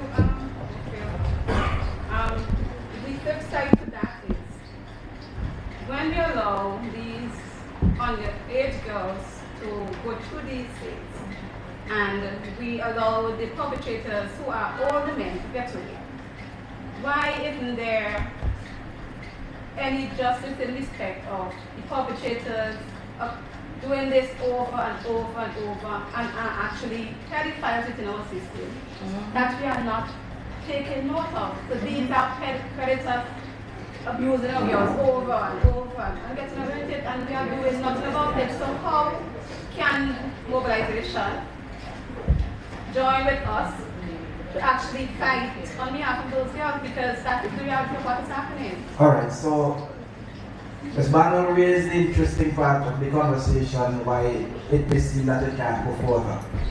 What I know from mobilization, what we have going for us is that we have the Child Care and Adoption Act and the Child Abuse Reporting Protocols that gives rise to who can report what is there. So what we have is that you have cases being reported, but then you just listen to what Ms. Manuel said to you. If it is reported and there's nobody to stand up in court to argue against, what do you do there and then? So on one side of it, we have legislation that protects our children, all right? And I know the last that I know we were working on was the definition of a child, and Mr. Johnny can help me here, I think it has gone where a child is now recognized up to 18, under the age of 18 years. However, I think, and you can help me, Zita, with the permission of a parent, you can get married at 15. The girl. The girl. 15. And the boy is 16. Yeah. So you see how, right in the same thing that is trying to protect you, there's a contradiction. Alright? Something is wrong with it, and that is why it is need for us as young people to start educate ourselves and to use the legal minds that are there, because we have a lot of young people in St. Vincent and the Grenadines who are legal minds now. Subject to correction, I think we are probably the most in the region for non-university states in terms of numbers. That might very well be the possibility, because when you look at how many young people we have in St. Vincent and the Grenadines who are lawyers, compared to some other places who have a university that provides free access for that type of training, we got quite a lot. So for me, I'm thinking now that we have begun this conversation is to engage the Bar Association and P.S.U. to start having to look at what can we together do, because on one hand we have developed the legal framework to protect our children, but on the other hand there are gaps and loopholes. And while Ms. Barner will sit here and tell us this, if somebody goes to her, she has the right to look for the loopholes within that very same piece of legislation to defend that client. That is my biggest problem with the lawyers in the country. No, but you see, the problem here. No, I'm going to say that it is a loophole, because no matter how you try to find the pieces, there is always. Yeah, but you see, again, you see what she said? The right to representation. You cannot deny somebody that. However, if our pieces of legislation become stronger and try to eliminate all the bits and pieces that Ms. Barner will find a loophole with. Yeah, because you're your friend, I can say that. No, we're friends, so I can say that here, because you're the representative here for the legal rights. Alright? And there's nothing wrong with her finding that, because that's all right. That is what I'm paying her to do, you know. I'm paying her because if I think that she's the best lawyer, let's be very realistic here. If I think that Jomo Thomas Law Firm, I'm saying it correctly, is the best representation in St. Vincent and the Grenadines when it comes to my case that I want representation on, I'm on their side. And they have the right to make sure that they give me the very best representation for my money. That's what you're supposed to do. And that is what is supposed to happen. However, if the legislation is tightened a bit more, alright? Because there are several ways that these things get kicked out. I'm not a legal mind, and that's why I'm sitting so close to you know this is easy over to. So you have the reporting protocol. So the matter is reported, the nurse at the hospital sees a 12-year-old, a 13-year-old. She reports the matter to the police.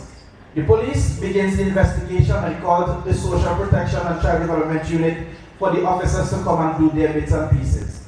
The social inquiry and all of that is done. Yes? Then, when it is time for all the presentation to go through that piece that Ms. Barrow mentioned a while ago, where were you referring to it? Where they do the preliminary inquiry. And there's a piece that is missing. Let's say, for example, the police took the statement, as simple as this is, took the statement without the presence of the child protection officer from the child. Loophole. I want to stop Jefferson correcting before people misunderstand. It's not loophole. Remember, I'm going to give it back just Sure, now. go ahead. Some may say loophole. One may say technicality. But I'll tell you what.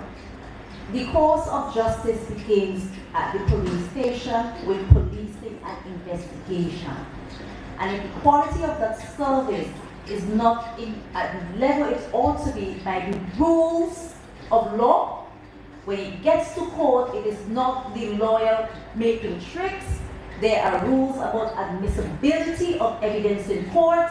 And if it is for justice, not me, for justice that the police officers are not doing the jobs as they ought to do to bring a matter up to a level that the court will accept it for proper prosecution, the administration of justice.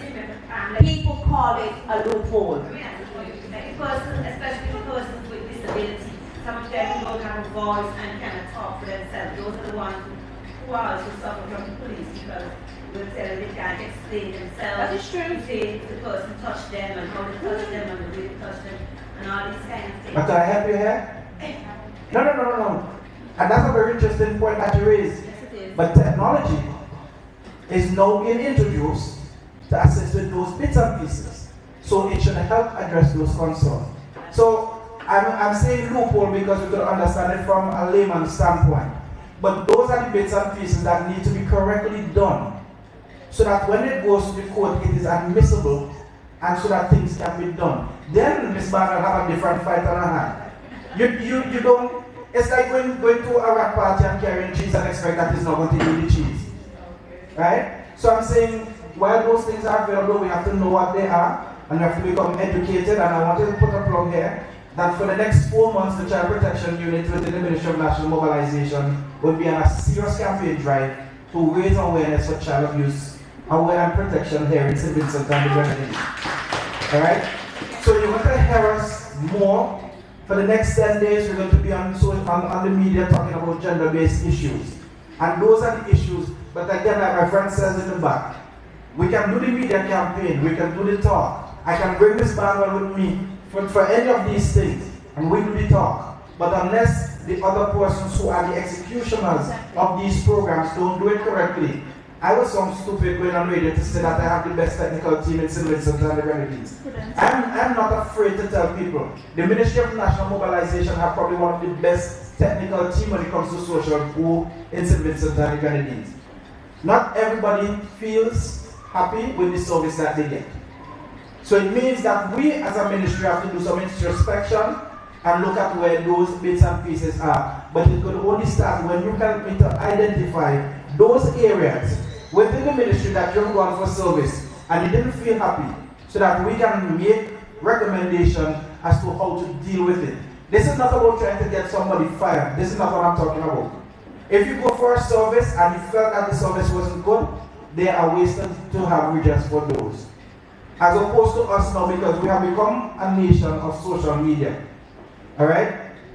If you do something, within 2 minutes, it's up on social media. Within 5 minutes, the world knows exactly where, who, why, when, how. And then we use freedom of expression. 4 minutes, see? There we go.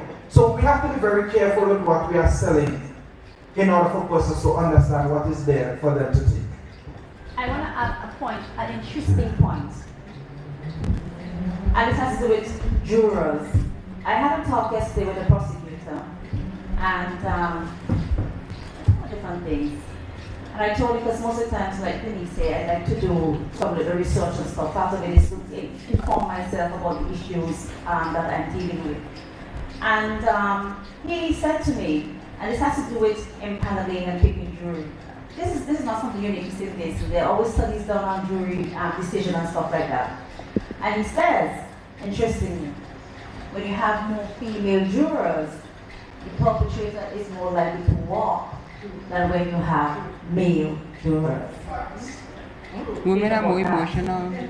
And when you think about that, that is what really got me going with that. It is that, if you listen to the statistics, about 38% of us by age 18, 36, 38 of us by age 18 would have experienced some form of intimate partner violence.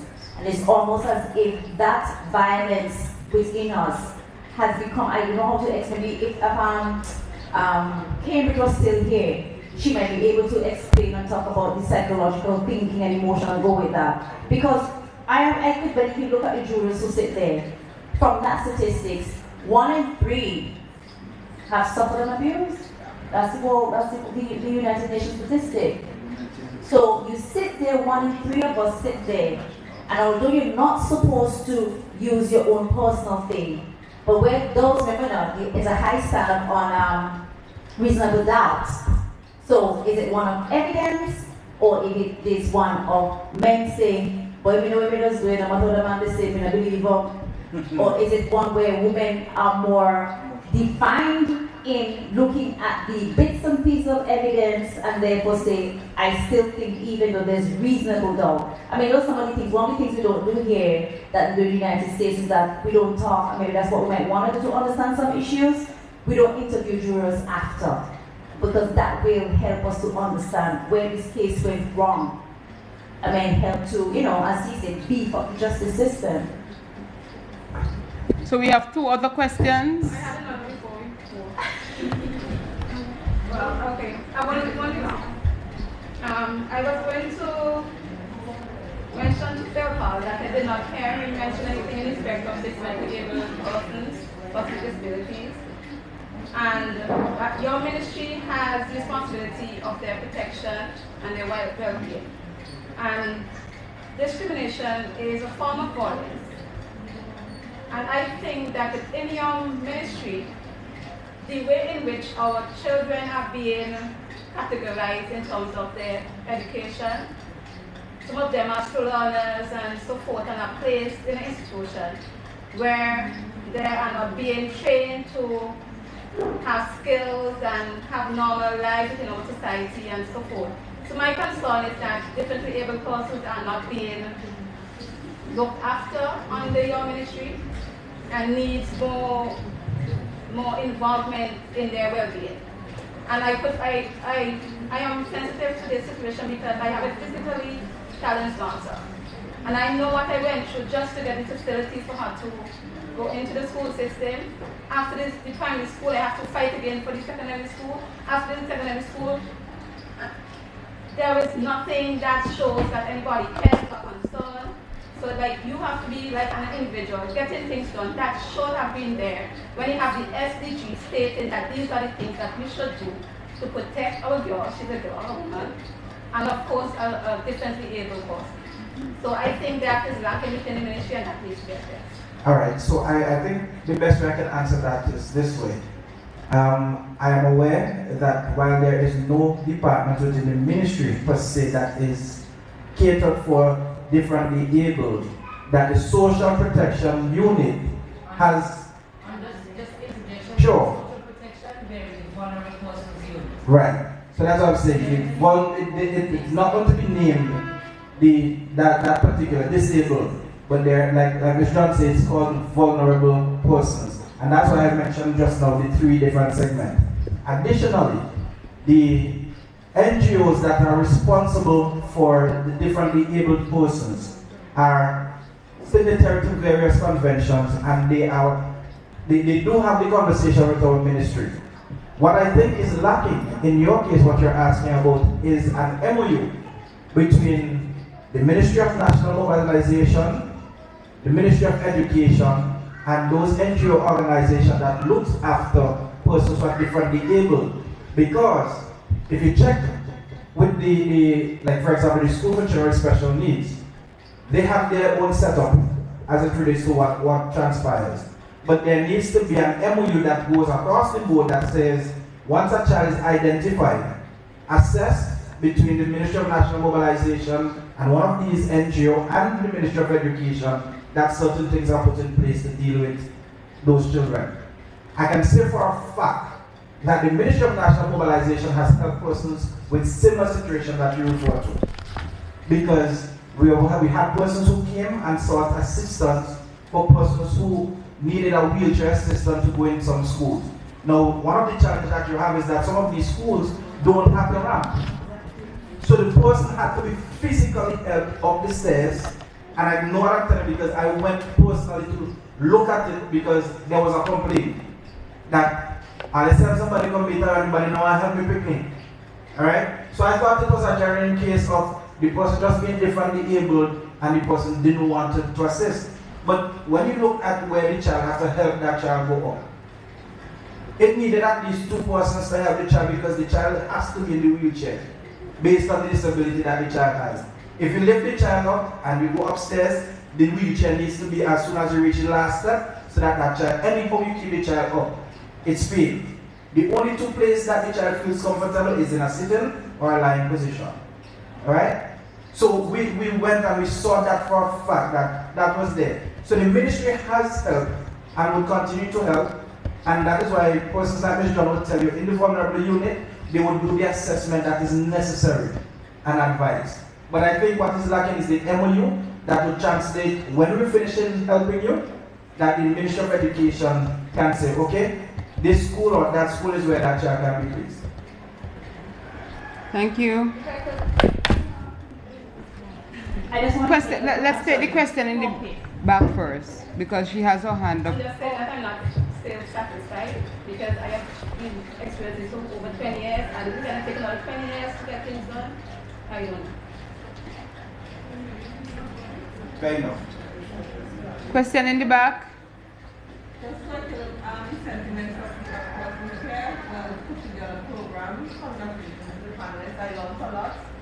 What impressed me is the program and being from other community both ways wonderful. I would love to see something like that implemented in my community. And you would be surprised to know that there are also girls on the block. So if you could incorporate the young ladies also. And another thing, the system cannot empower us if, as Prudence said, they fail to do their job professionally.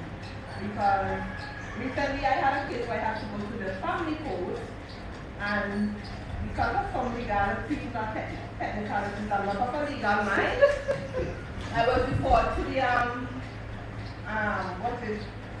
for counselor to get something to go forward. The lady came, she interviewed me, and then she never got back to me. I tried getting on to her, but she was always out in the field, and there was never a follow-up. So the kids never even proceeded to go in front of us. So I just thought about that. You understand? And there's a lot of thought. I just lost the train of thought. So when I come back, I'll get back to you. Alright, so you touched on an area that is and will always be very close to my heart, Bottom Town. I worked in Bottom Town since 2004 until 2017. Alright? And the children in that area, if ever you see a pastor and hear the show, fat man, don't feel offended. Because there were a number of those kids who were in that area who didn't want to go to school. And I made it my personal business to ensure that they went to school. So the staff at Youth Affairs, we took it upon ourselves to do that. I reached as far as launching a program called Project Imagination. And what that did was take the kids, if you notice on evenings you didn't see them sometimes, that is because I had them upstairs in the conference room learning to read, learning to write, learning to draw. There were those guys who were on the corner who were smoking, and the girls, we had them upstairs training them to do small business and do those development. The problem is, we could only do so much. Alright? The follow-up is not always there. The money is for them to continue, because trust me, when we were finished with a few of them, the ideas that they came up with, well, thankfully now they're spraying. But when we were finished with the ideas and we went through the entire process, one young lady sat down and she just broke down in tears. Because when she saw what she could have done with $100, for all the years that she was there in the community just idling, hustling, she then understood that the $100 could have turned into $500 within the space of a week. Because she's a very good cook. She's very good in the oven. And what happened, all we did was have a conversation with a few people in the community, allow them at a certain time to go in and bake a pizza or whatever else, cut it up and walk around and sell. When they saw what kind of monies that they were turning over, they couldn't believe. But you see, community development goes where we together work hand in hand with people. The government by itself cannot, will not, and will never be able to fix any problem if our community individuals are not engaged in the process. Because I tell you why. If you notice that we would go and fix drains, the government will fix drains wherever. We are the ones who sweep our yard garbage into that very same drain. It gets blocked up right in front of our gate, and we're waiting on Braxa or the town board people to come and clean it. Yeah? I remember back in my day, growing up with my grandmother, if it reached outside the gate, you better move it. Because our community then worked hand in hand to ensure that our communities survive. What has happened now is that we've become so politically activated that we no longer see community development the way that it ought to be. We no longer see caring for each other's children the way that it ought to be. I got clicked when I started the program in Bottom Town, but I didn't mind because I knew what I was doing. Oh no, I will never forget my community. Because you see, things, and for example, like what just happened on the weekend that Stompai did. Those are the type of activities that we need to do. And I'm going to challenge the young people who are in the P.S.U to be engaged in those type of community activities, in those vulnerable communities, to ensure that the children in those communities do not suffer. Because I know, along with the Youth Affairs Department, along with the Ministry of National Mobilization, once we do things right, we are going to be able to work. But we have to be able to set up structures to ensure that things happen. Because if you, as an individual, decide you want to make a change in Bottom Town, there are people you can talk to, and persons you can work with, who can help you to get the transformation going. So don't think that you are forgotten. They are part and parcel of the process that is happening. Okay, and I remember what I wanted to ask. What is the criteria for being a foster parent? Because it's something I've always been interested in, but I don't know. Okay, first of all, you need to go to the Child Protection Unit. They will be able to tell you because there's a criteria that is there that they will be able to help you with. So once you go there and you ask one of the Child Protection officers, they will be able to give you all the necessary information because it's not a one-size-fits-all type of approach, right? But you need to go in and have the conversation with them and they will be able to guide you. Thank you, Miss. To wrap up just now, because it's a half day. Yes. Yeah, but I just wanted to say publicly that we at Red Cross had planned to have something today as well.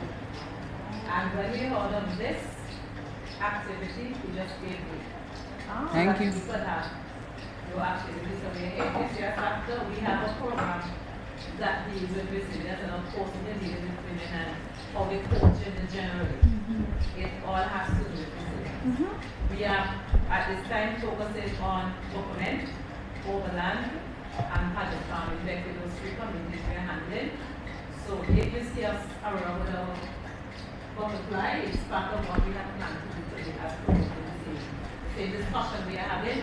So we pick back a little bit on you with one to send the invitations or guests for participating and they're going to be in for us. So it's working out quite nicely. Thank you very much for choosing to have it on the day that we wanted to have it and actually we consider it as a partnership. Thank you for having me. I was just about to tell you it's not a piggyback, it is a partnership. Decima, do you have a Red Cross page on Facebook, social media presence? Social media presence. In general? Red Cross, yeah. Yeah, we do. Okay. I am not a Facebook person, you have all the answers.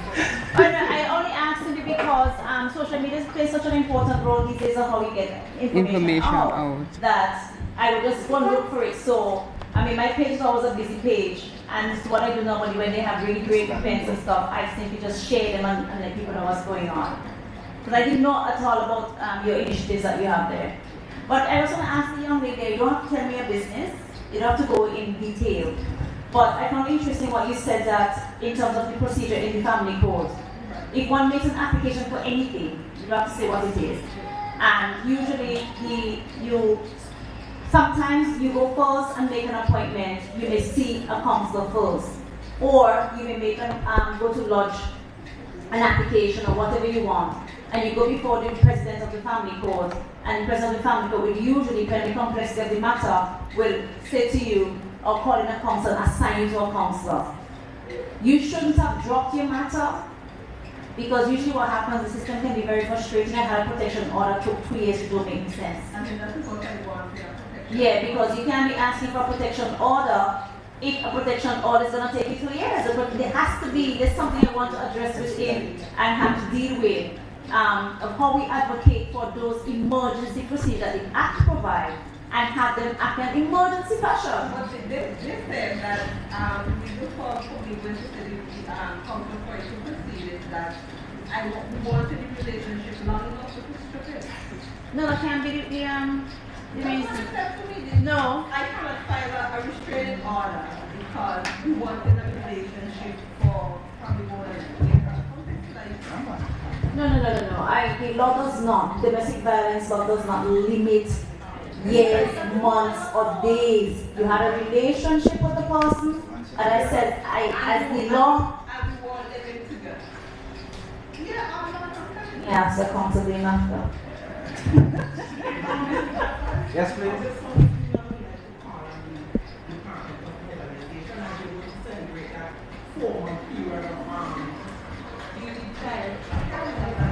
The child abuse awareness campaign. Join the P.S.U, women and youth and P.S.U in general to call on government to ratify C-100. Please. That's the power of an NGO organization.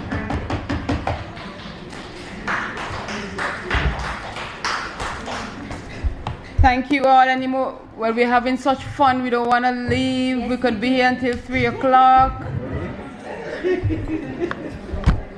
Any other questions, comments? Last comment? Any other after this? Okay, last comment.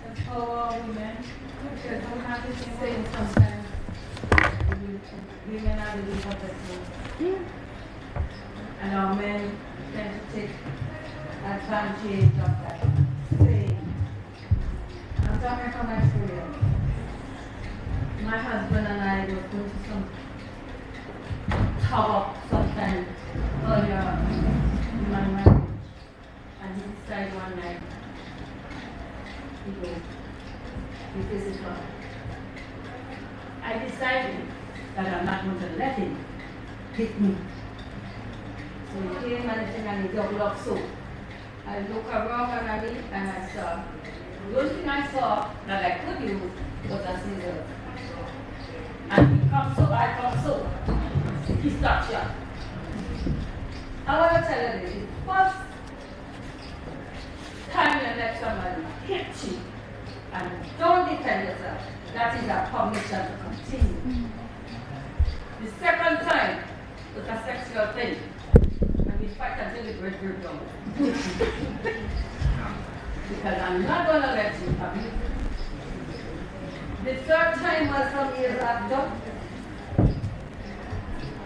I went out, we had some argument, and I decided I want to clear my mind. I took my children and I got to ride and went.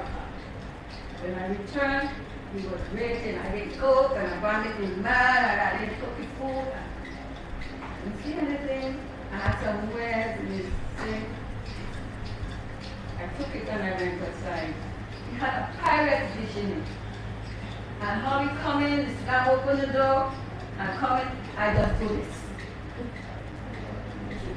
I got the eye, blood. So it's not shot again. That was the last time he ever ventured to hit me.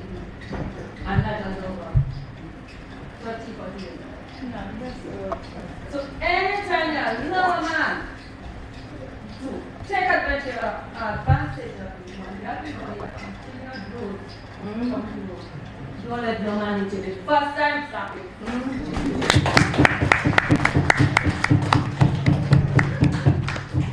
Thank you for sharing. What? They don't want to go. They have to. And she was this kind of disability, right?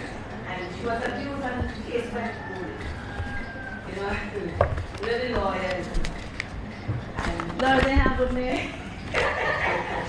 Those are good. So he was saying, like, that's because of this 2003 mental disability. And you see, no, it didn't happen. She said, yes, you wasn't there. You don't tell me what happened. I didn't know what happened. So I'm sad that I think, I don't know if you have the statistic that I think that he said she was the first person who got the case reached right up to trial. But unfortunately, she died. And it's a shame that it, I think the perpetrator should have still gone to prison. Fine, because of what happened. Okay, I'll say this shortly. I don't know, maybe you can't remember specifically where in the procedure, the phase of where that happened. So if you were already at high court and she had already given evidence, I can say the case can stop. And also there are rules of hearsay that allows the person dies that the prosecution can make an application for the to admit such evidence if he had already gone through what I call the preliminary inquiry, because when that is finished, there's a booklet that is created called a deposition, and those are the statements. Those statements, they have gone through a particular procedure already where the perpetrator would have been cross-examined and all of that, and the rules allow, the court rules and rules of evidence allow that same statement that would have been made at that level to be used at the High Court without the presence. So it's there's just some hurdles that you have to cross. I'm not sure why that failed, if she was already at High Court.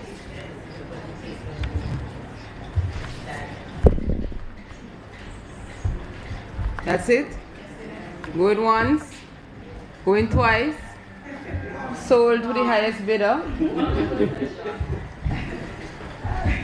We want to thank everybody for sharing. Let's give the members on the panelists a round of applause. Now we are informed, we're empowered, both men and women youths, and we are ready to get out there and work, right? Only one body say right? Yes? So we're going to remember that we're going to continue to orange the world, and we're going to continue to find empowerment in this chaos that we have. We're going to invite our youth chair acting to give the vote of thanks. I'm offering my services for persons who might want to launch self-defense of anybody. I'm offering my services. Self-defense. Can I see the hands? Yes, Prudence. So you want to box down? Yeah. So you have a group already, so we're ready to go. When do we start today?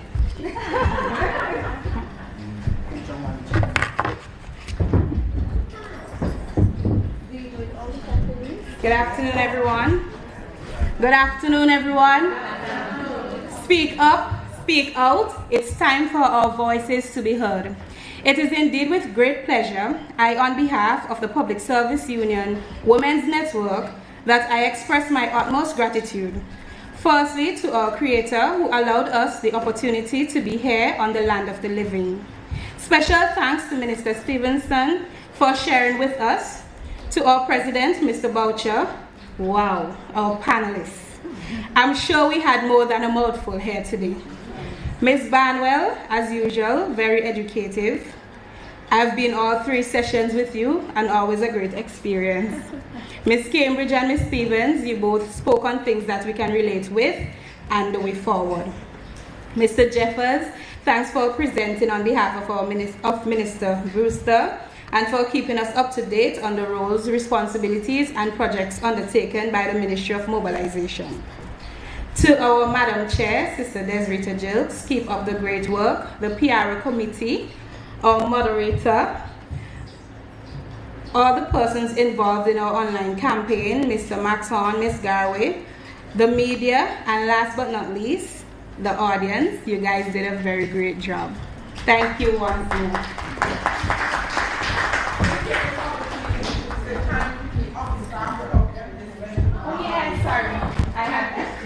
Thank you, office staff. Pick up yourself. Thank you, participants. We really were expecting more persons, but we are happy for those who came. And I know we were blessed to have the presenters and the information they gave. So thank you for coming, and we have snacks.